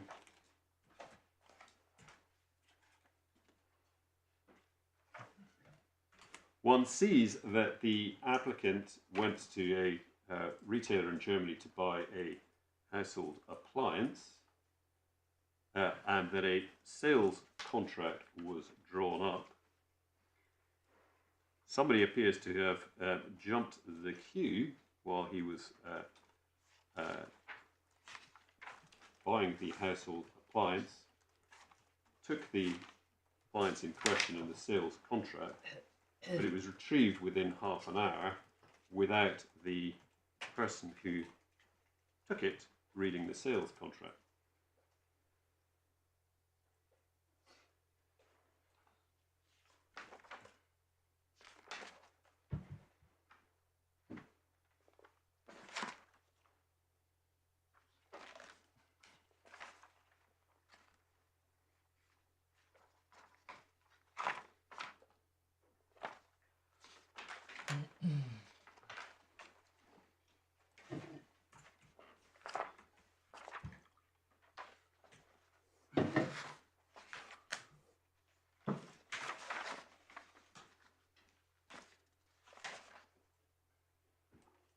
It goes on to paragraph 28 of the judgment.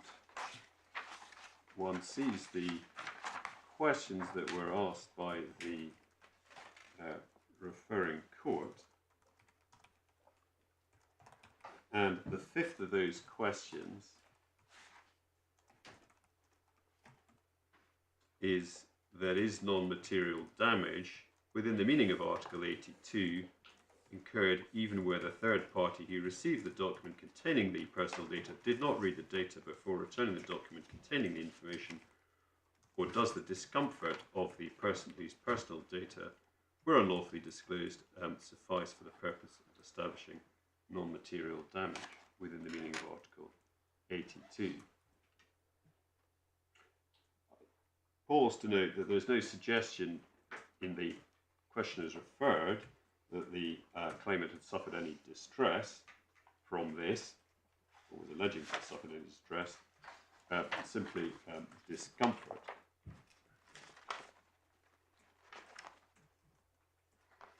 That question is then answered by the court at paragraphs 62 onwards.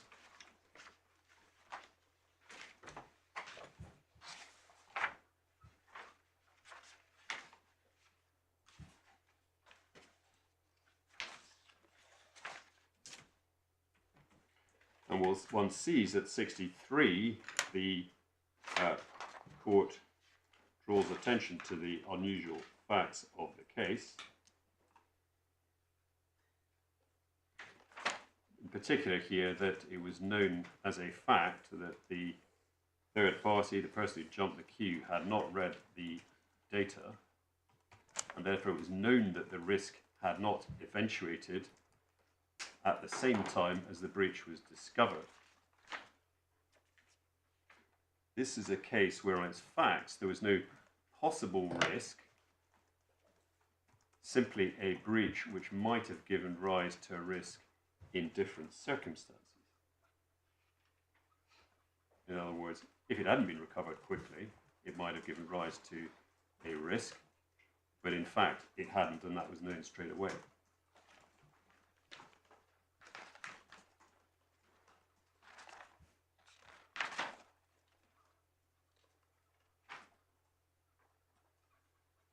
And then one sees what the court says in its conclusions at 67 through to 69.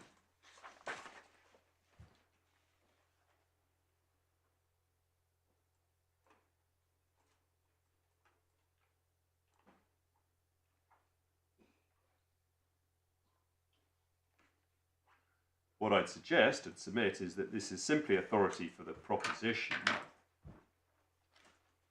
that a claimant can't bring a claim that the breach might have given rise to risk when it is clear from the outset and from the point of the breach that it did not give rise to that risk.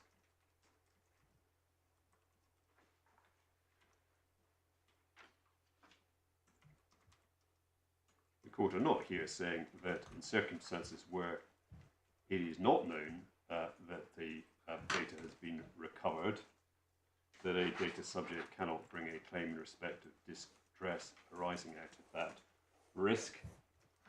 And it's clear from the Bulgarian case that such a claim can be brought, assuming, of course, that the claimant can establish distress arising out of the breach. They refer in paragraph 67 to a well-founded fear that some of the data might be subject to dissemination or misuse. That's the qualification of assault. What do you say it amounts to?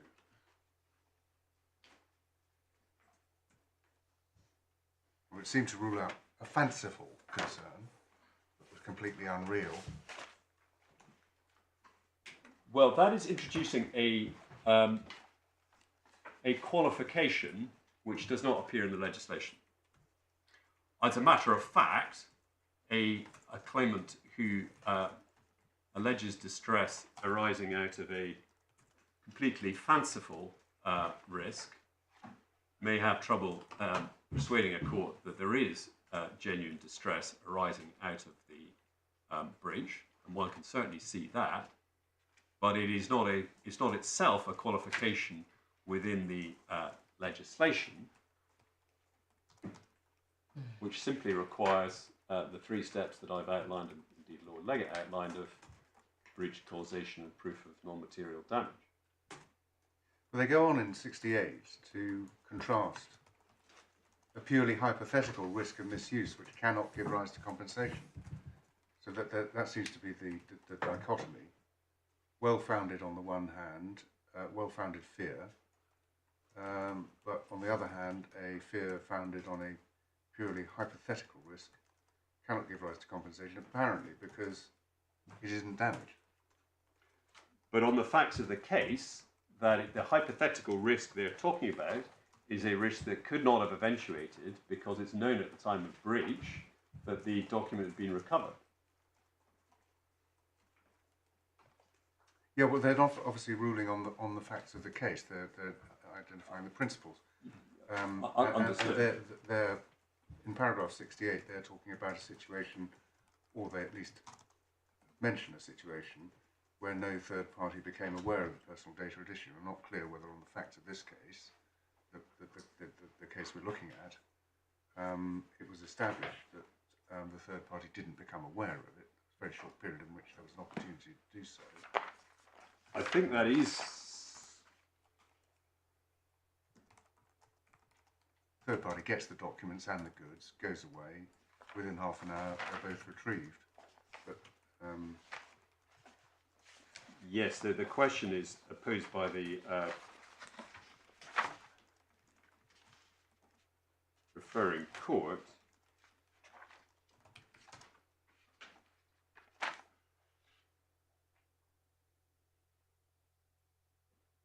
Is on the basis that the person did not read it. One sees that from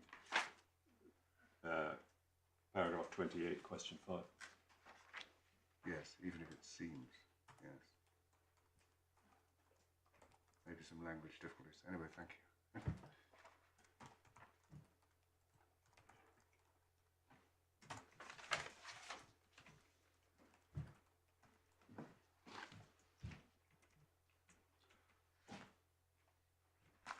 Of course, the claimant's case is, or the appellant's case, is that they do have a well-founded fear of misuse here, or certainly that their case that it was well-founded and that they suffered distress is not a case that can be dismissed at a summary stage.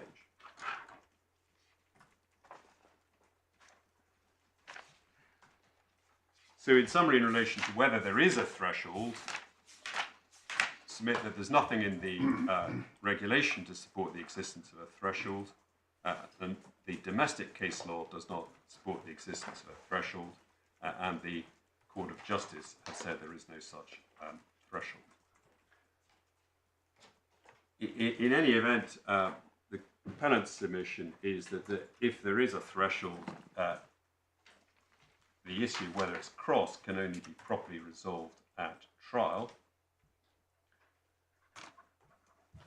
But as I've said, and as you've indicated, it's not possible to look at all the schedules, but I'll seek to address the main points made by the respondents. The first thing I would point out is that 41 of the appellants have served medical reports in support of their claims. There are 3 exemplar reports in the supplemental bundle. I don't know if we've had any opportunity to look at these. Can I go to page 487 of the bundle, supplemental bundle.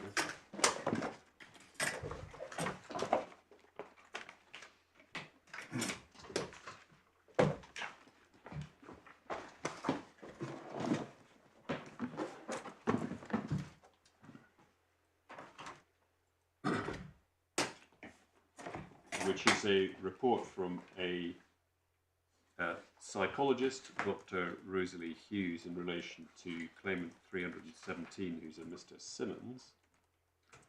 I should say that the 3 exemplar reports we have here are prepared by 3 different clinical psychologists and intended to be representative of the medical reports. And in each case, the claimant was seen by the expert. Looking first then at the report from Dr. Hughes in relation to Mr. Simmons, page 489 of the bundle.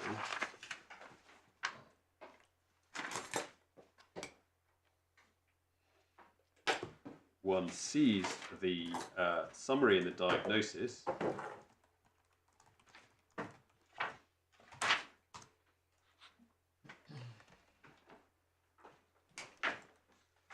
And in particular, dealing with finds stress symptoms, mood disturbance, and elevated general anxiety, and concludes that the mood disturbance was attributable to the index breach. And towards the bottom of the page, second paragraph from the bottom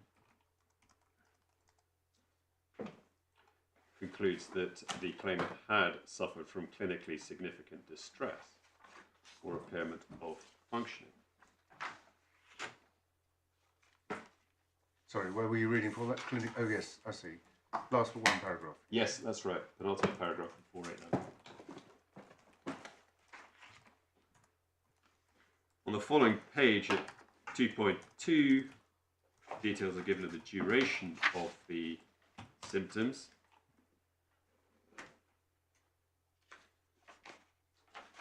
She gives her view in relation to causation.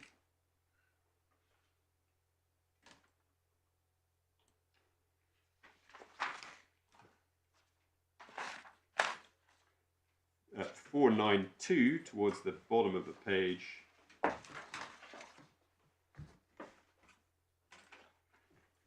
concludes that the reported symptoms would not have met the threshold for a diagnosis of PTSD, but nevertheless caused distress.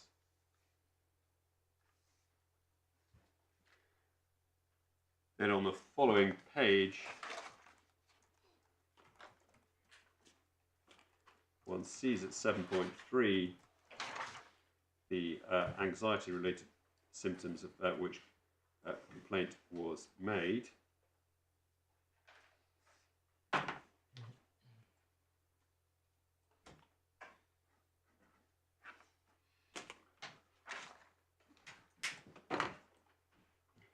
Then at 494, section 8,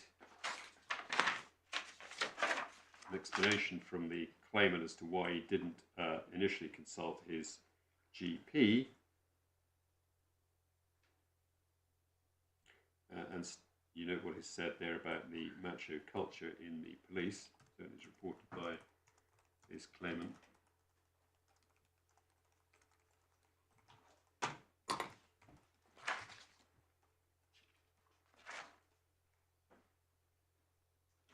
Then at 498,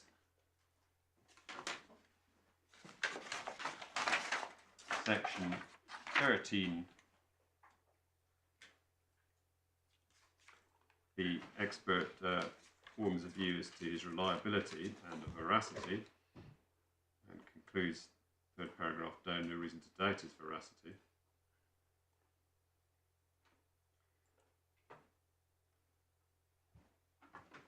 And then summarises the diagnosis at the bottom of 498.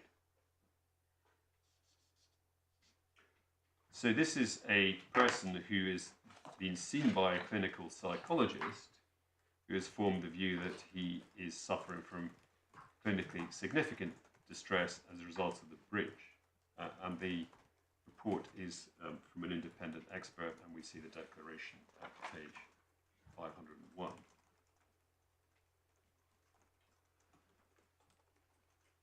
As a further example,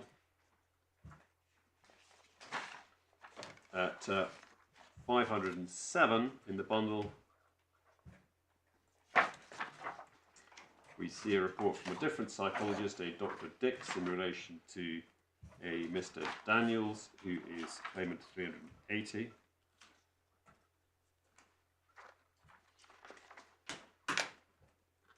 At 510, we see the summary of what was concluded by Dr. Dix.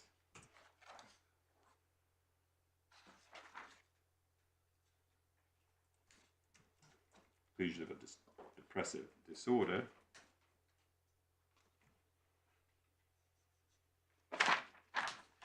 Then at 511, you'll see what is recorded by the doctor in relation to his presentation during the interview.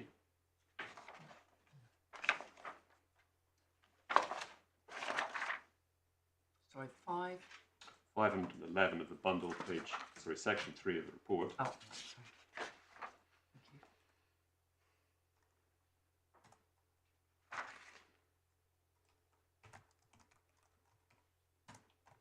Sees on page 512 at section 5.8 that he'd been taking antidepressant medication prior to the event.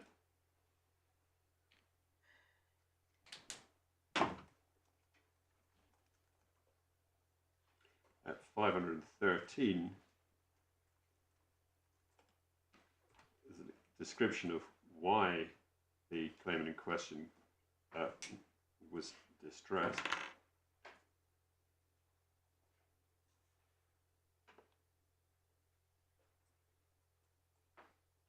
You'll see there that he believes that people he detains know his full name, and given the information leaked in the data breach, they'd be able to track him down. He has knowledge of the dark web, and he feels that his personal information can be sold and accessed.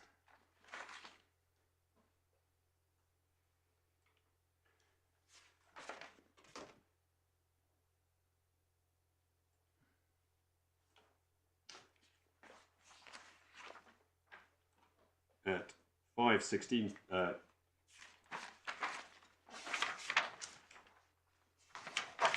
section 9, current symptoms, and at 519, assessment as to his veracity.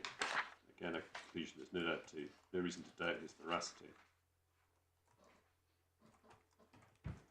And then causation is considered at section 15 on page 520.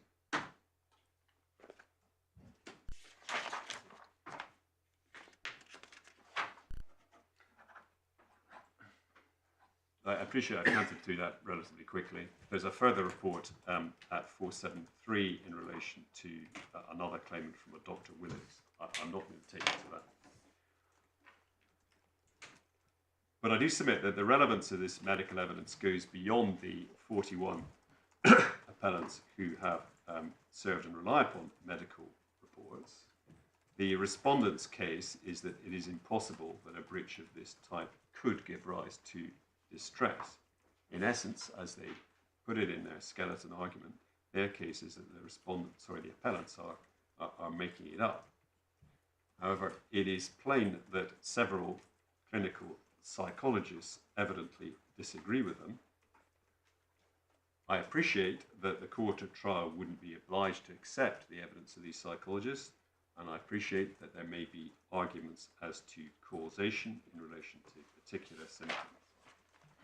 However, that evidence cannot be dismissed at this stage, and I would suggest it is plain that claimants could suffer significant symptoms as a result of a breach of this type.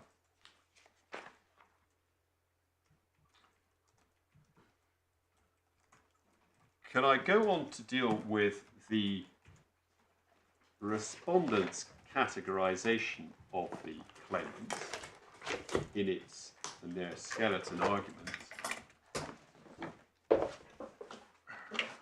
It's paragraph 9 of their skeleton at page 128 of the core bundle.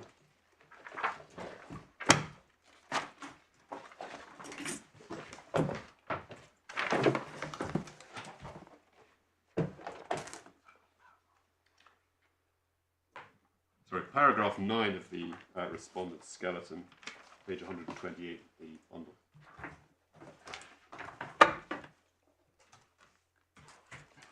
You will see at paragraph 9 that submissions are made in relation to what happened to the ABSs of the remaining claimants. Before I turn to these, it's right to say that in the majority of cases, it is not known what happened to the statements as they were never returned, and this is dealing with categorization where there is some evidence of what happened to the statements. And one sees at 9.1, it said that there were 83 of these statements were returned unopened to the defendant by the 3rd of October, those claimants being informed of the same by the force on or around the 4th of October. And this, it would appear, is the respondent's high case on the facts as to whether these claimants could have suffered distress in those circumstances. The facts of these 83 claimants vary, and they fall into a variety of different subcategories. Some say they were notified of the breach ahead of the 4th of October and before being told that their ABS had been returned unopened and therefore suffered distress in that period. Some of them deny receipt of the letter telling them it had been returned unopened. And some explain that they still suffered distress, notwithstanding being told that it had been returned unopened, and point to a lack of trust and belief in what they were being told by the respondent. So there are a variety of different situations. Can I, without which to labour this too long, trouble you with some examples from the schedules to make good that submission? I see my lady's looking at me sceptically. Patiently. Yes. It's disputed, is it, that they fall into those various categories?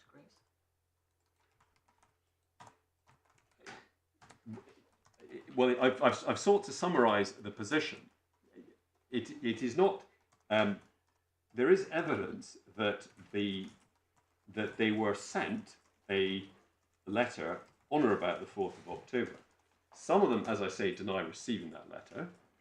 Some of them say, well, yes, I received it, but I didn't believe what I was told. And some of them say, yes, I received it, but I knew about the breach before the 4th of October and suffered distress during that period. I'm not sure that's quite saying that they are disputed, though some of them do, as I said. Take us to them. We can probably spend more time arguing than looking at whether it's relevant or how much further it takes us than looking at them. So take us to the ones you want us to see. Yes. My point, really, my lady, is that all of these cases have to be looked at individually. To some extent, that is also the respondent's case. And it is difficult to put them into clear and concrete categories and say, well, here is a situation which applies to all of these. They can't possibly have suffered distress, because it is not as simple as that. No, understood. The first, as an example, is claimant 198, who's a Mr. Pickering. His schedule is in volume 2 of the unagreed bundle.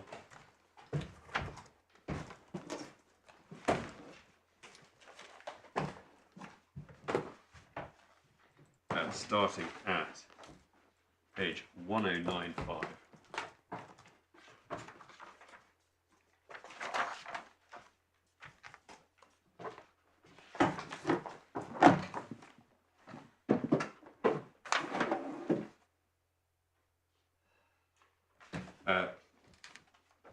You should have a 1095, a schedule for a claimant of 198, who one sees at the start as a police sergeant. You look at the next page, 1096.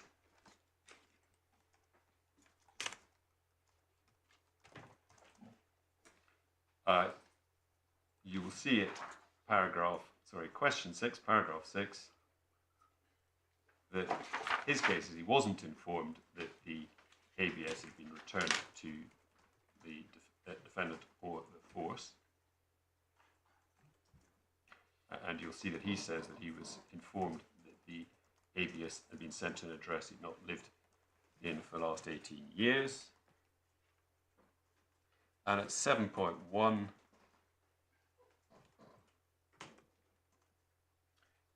one sees what his case is on annoyance, distress, and anxiety.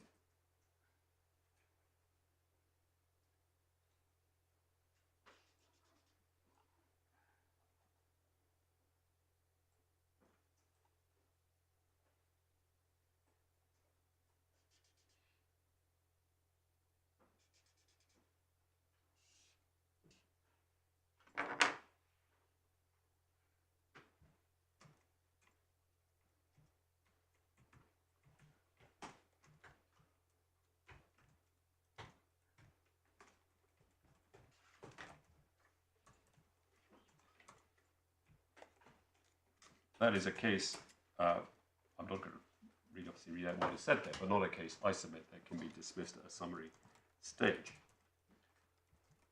As a further example of a claimant falling within this category, I'm afraid it's in a different bundle. It's the first bundle of these schedules. Claimant 77, page 440.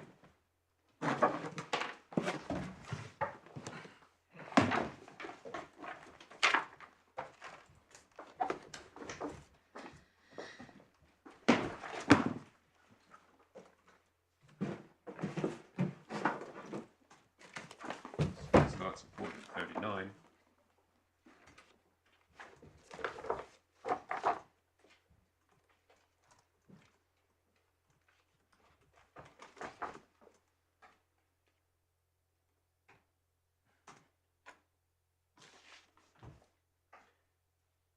This is a Mr. Bell, claimant 77. You'll see from paragraph 6 and 440 what he says about notification.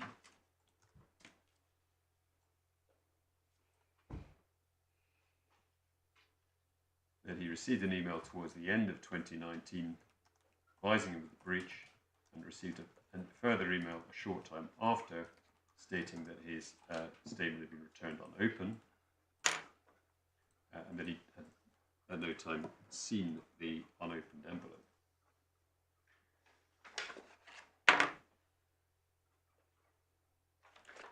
One sees at 7.1 his particulars in relation to annoyance and distress.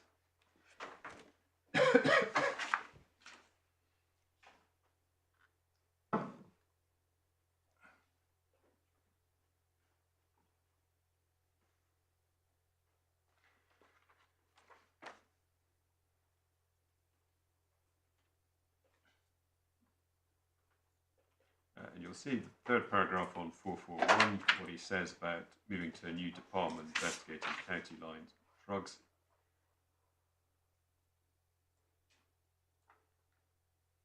And that he says that for many months after being made aware of the breach, he was unable to sleep normally. This was a consequence of his reasonable concerns that the data would be used to identify him or his family.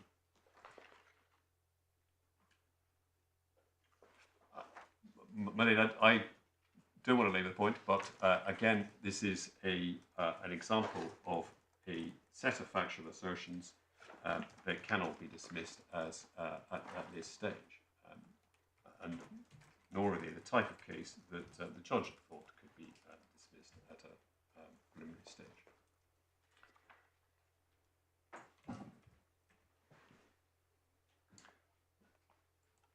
My lady, going back to the categorization. Back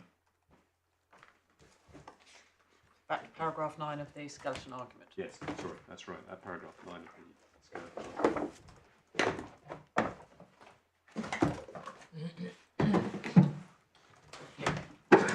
At 9.2,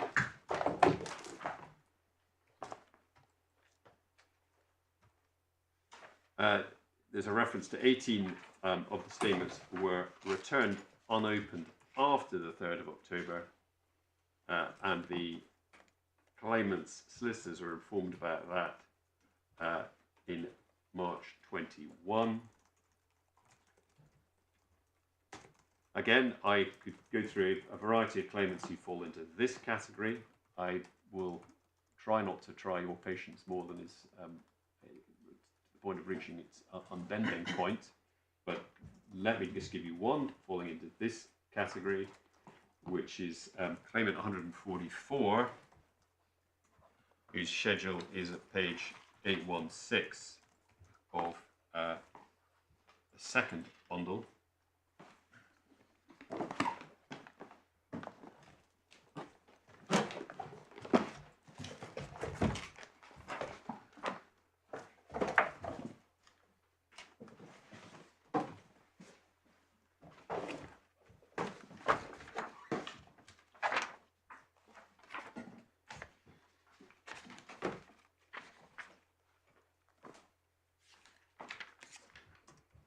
Page 816, Claimant 144.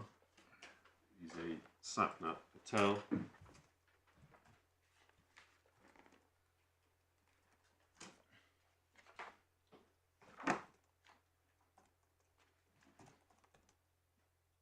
You'll see it, section 6.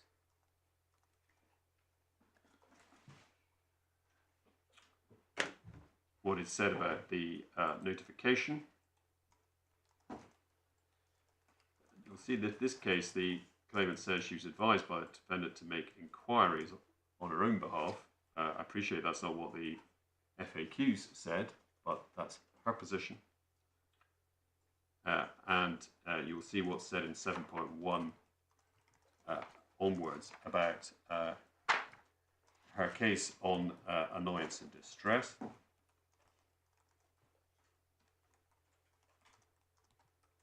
Halfway through 818,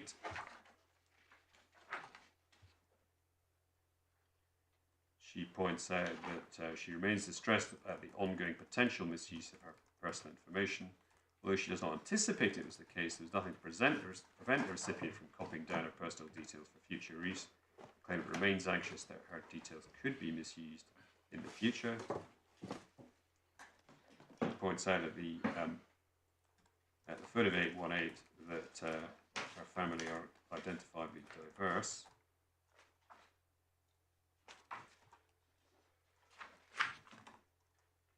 And on 819, one sees the paragraph above 7.2. The claimant visited her former address at the bidding of the defendant. When doing so, the claimant was advised by the current tenant that the misposted ABS had not been received. This caused the claimant to experience further anxiety. The claimant presumed justifiably that either the current tenant was being dishonest or the misposted ABS had ended up at another address entirely.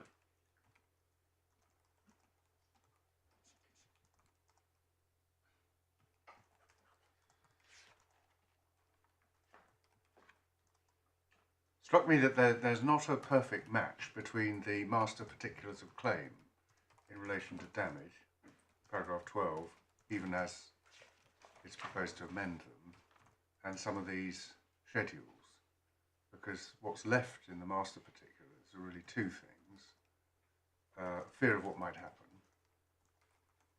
as a result of misaddressing, and the those who have suffered an aggravation of pre-existing medical conditions. We've seen some examples of that.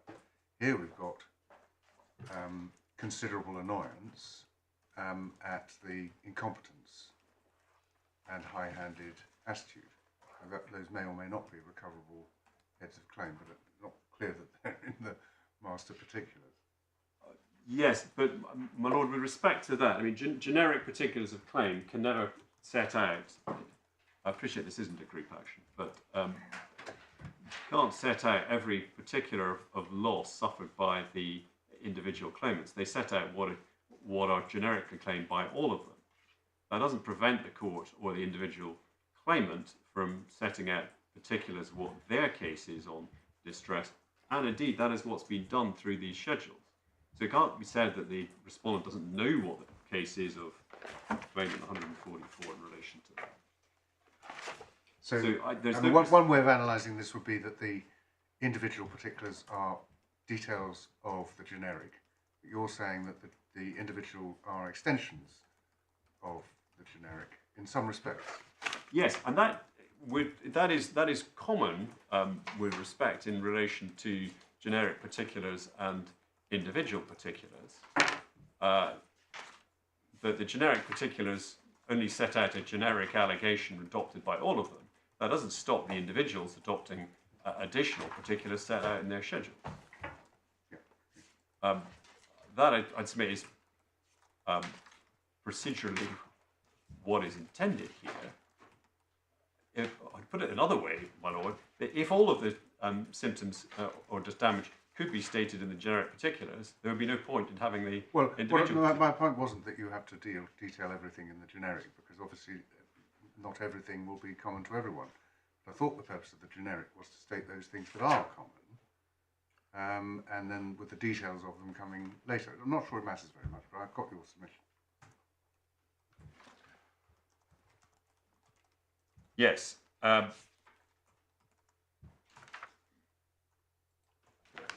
Melanie, I'm conscious of the time. I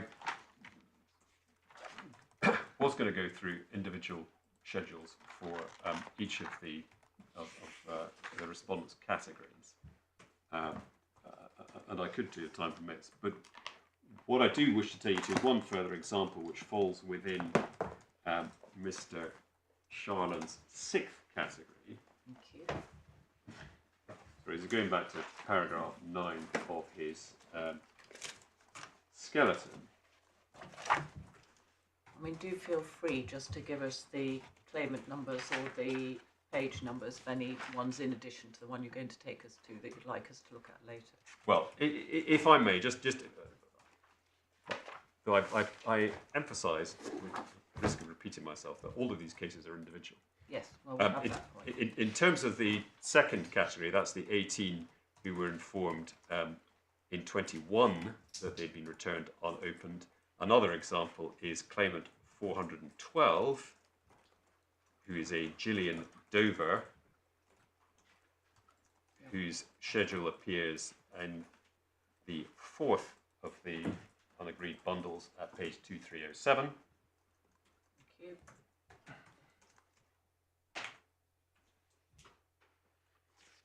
As regards the 3rd category, which are 60 who retrieved the schedules themselves, exemplars of that are claimant 299, who's a Mr. Mark O'Brien. Sorry, 299. 99. Thank you.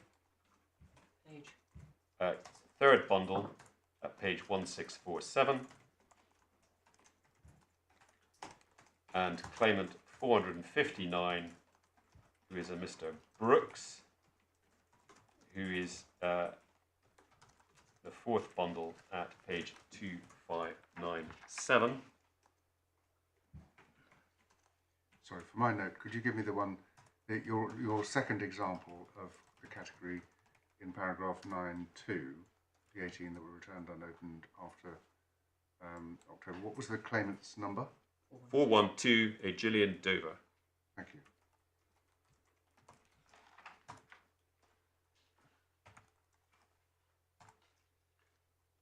The 4th and 5th categories, 9, 4 and 5 are individual claimants. I propose to go to those. At 9.6 though, we have 107 claimants who it said have no recollection of whether or not they actually received their ABSs. Can I go to an example of that? The first example, in fact, which is claimant 3, whose schedule is in the 1st bundle at page 14.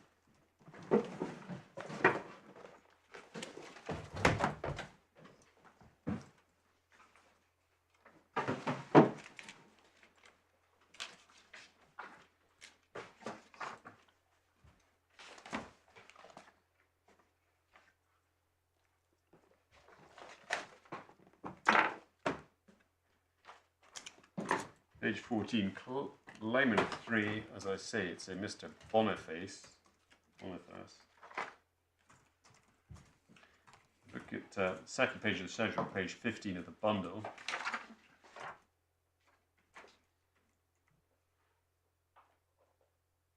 Question 5, we see it's recorded the claimant does not recall receiving the misposted ABS, which is what the respondent relies upon.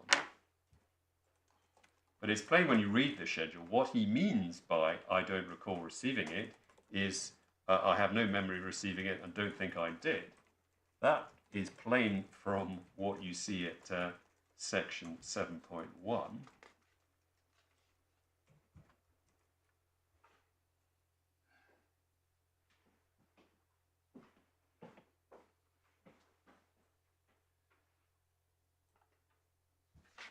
Where he talks about being unable to ascertain which address the ABS had been misposted to and confirmed it had not been received by the current residence of his parents' former address. and his annoyance that the statement may have been sent to his ex-wife.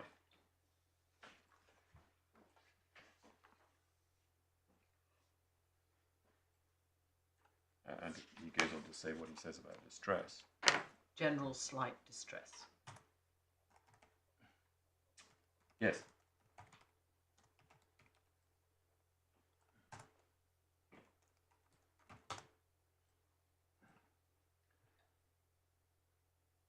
My point in taking to this example is to emphasise what care has to be taken with the simple statement he doesn't recall receiving it, as to exactly what is meant by that.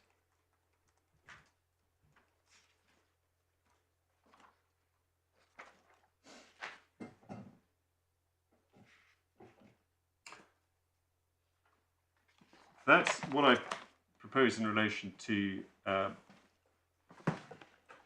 those schedules, my lady. Can I deal with one point of law in relation to this raised by the respondent, which is the issue of whether there's an eggshell skull principle applies here, and the reference by the respondents to the Burrell and Clifford case.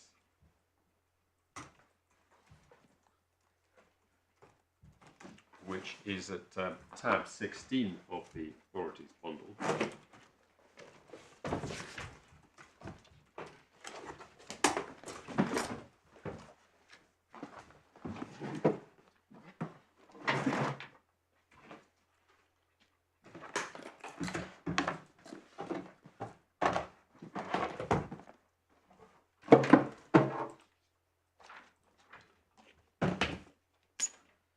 May recall that this is the misuse of private information claim about dealings, Paul Burrell's dealings with the royal family being provided by Matt Clifford to a newspaper. I can take you to paragraph 137.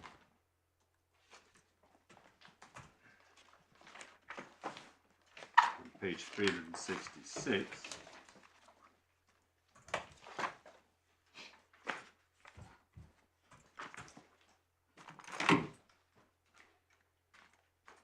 The judge sets out there some guidance in relation to assessment of quantum, which Lady Justice Arden, as she then was, adopted from Mr. Justice Mann in the Galati case. And it's proposition 7, 8, the last of the propositions. My numerals right. So tricky, these Roman numerals. Well, they shouldn't be. Immediately above 138. Thank you.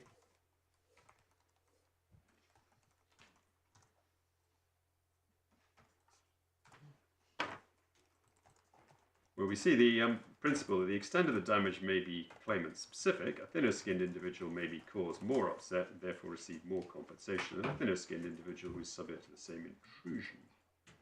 And that to that extent the eggshell skull or principle applied.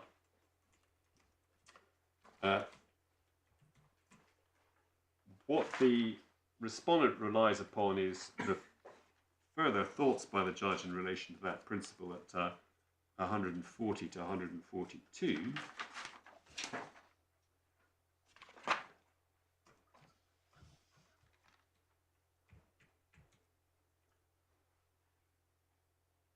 And some unease being expressed by the judge as to the fact that that might result in different levels of compensation for different claimants.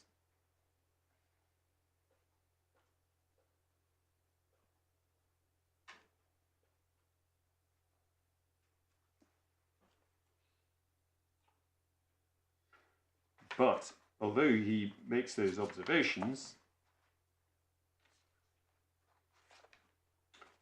if one goes forward to paragraph 159,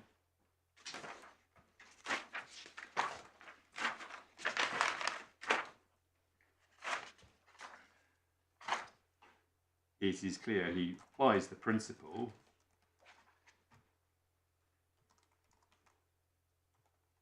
and accepted that Farrell was entitled to damages for the distress he'd suffered, notwithstanding that somebody of more robust disposition wouldn't have suffered the same distress.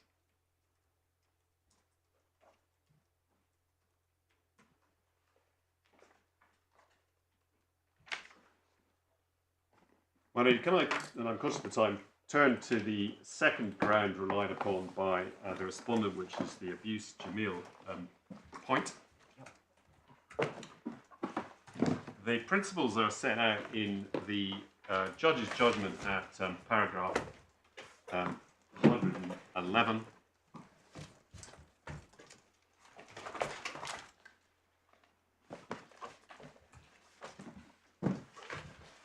Could you give me a page reference for that, please? Yes, sorry, it's page 77 of the core bundle.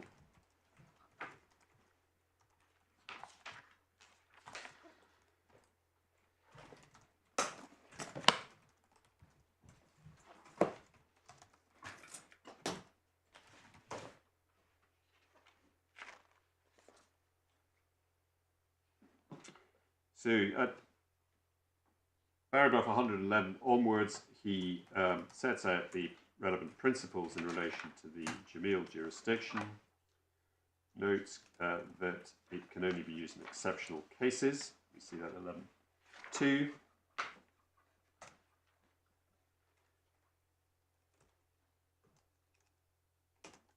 And at 111.4 that should it be struck out if it's impossible to fashion a procedure to adjudicate it became in a proportionate way.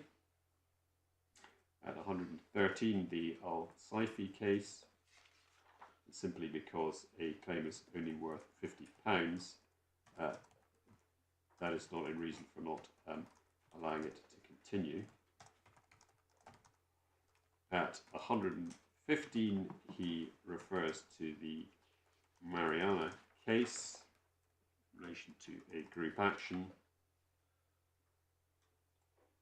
and one sees from that, at 79, 176 in the judgment in the Mariana case, that the fact that a claimant or one of several claimants is acting abusively does not render a co-claimant's case as being abusive.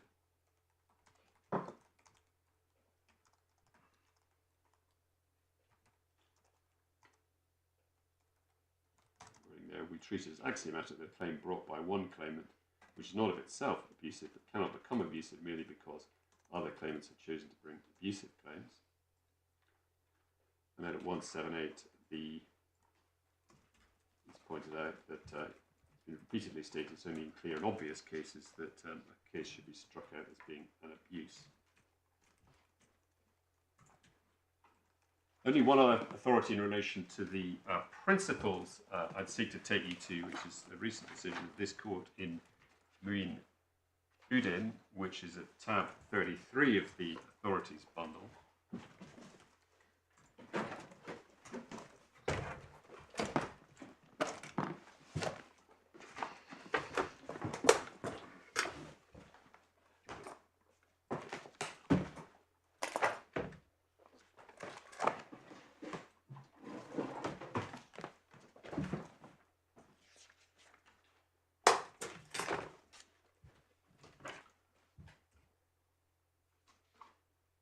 Which is a libel action in which an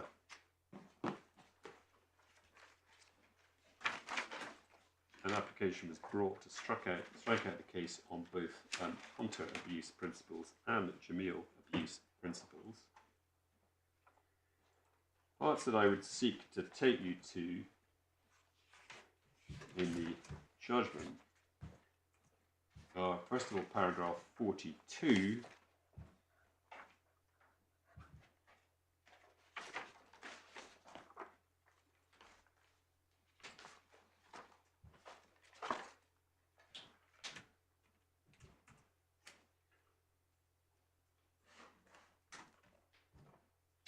Sorry, should start at, apologies, start at 39, page 829, where the underlying purpose of any consideration of abuse is to prevent misuse of the court's procedure, and it follows that the power cannot be exercised if the claimant is making proper use of the court's jurisdiction. That's the essence of the abuse question. And at paragraph 42 on the next page reiterates this only in a clear and obvious case that it will be appropriate at a preliminary application to strike out proceedings.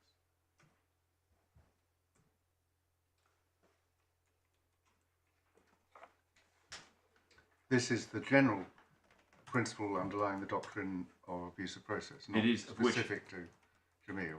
Yeah. Jamil is a species of. Absolutely, my lord, that is correct. Jamil is a species of it, as is Hunter, but the general principles still apply to the Jamil jurisdiction. Yeah.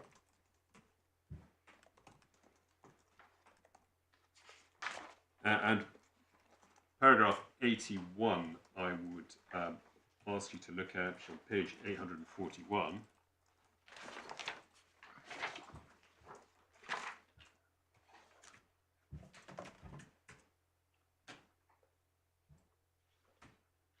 Where analysis is made of the off-quoted paragraph or sentence in Jamil that the game is not worth the candle.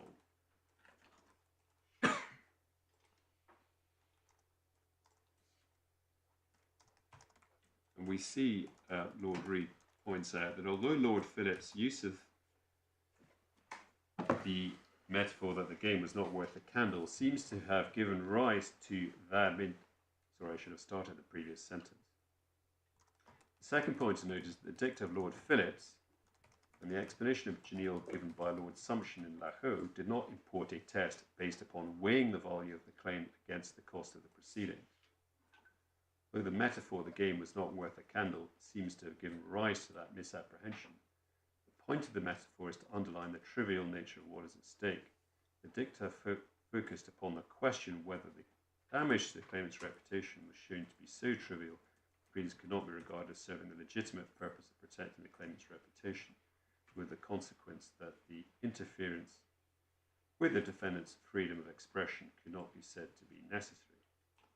The game was not worth a candle if one wants to use that metaphor because the action could not achieve, to any significant extent, the legitimate object of protecting the claimant's reputation. So the proper understanding of the game is not worth a candle is not importing a test weighing up the value of the claim against the cost of the proceedings. That is not what is meant by it.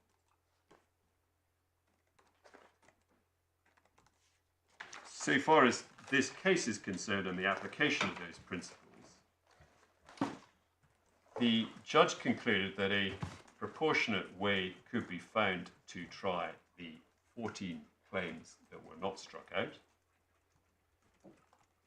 The options in respect of those 14 cases were debated at a hearing when the judgment was given down and before the claims were settled.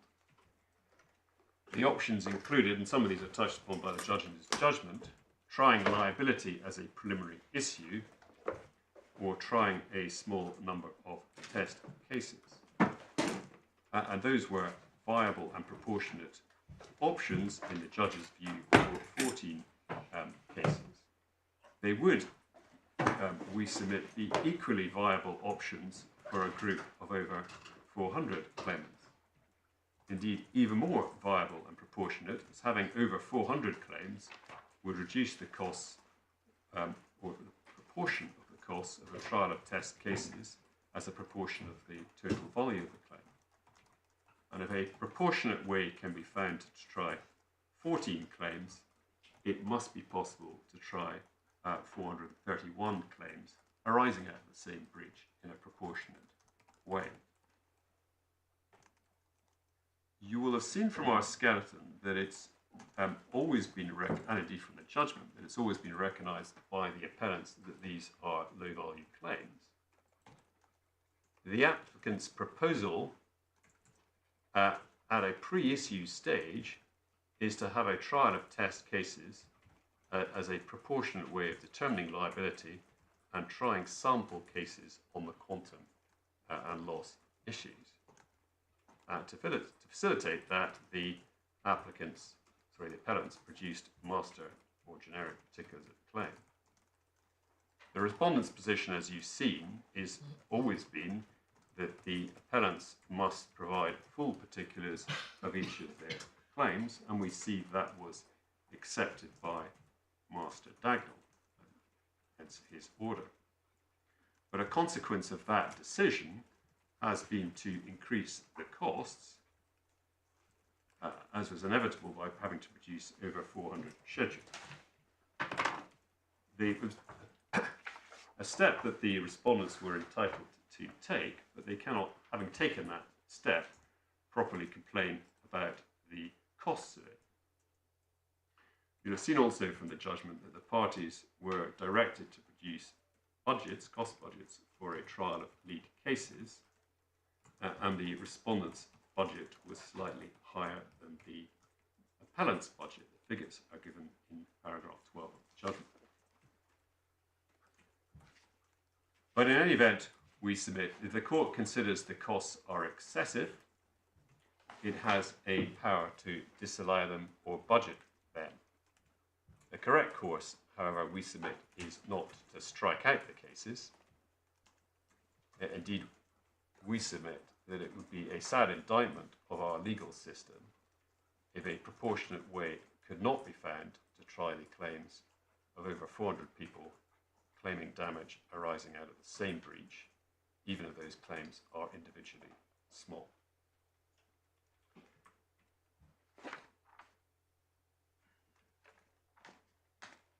My lady, I still have to deal with the third ground, which I think I'll be able to deal with relatively briefly. I wonder, I know it's not quite 1 o'clock, if it's convenient to allow me to look at my notes over lunch as to whether there's anything else I need to address before dealing with the third point briefly at 2 o'clock. No, that's not a problem at all. Very well, everyone. Thank you very much indeed. 2 o'clock. Court rise is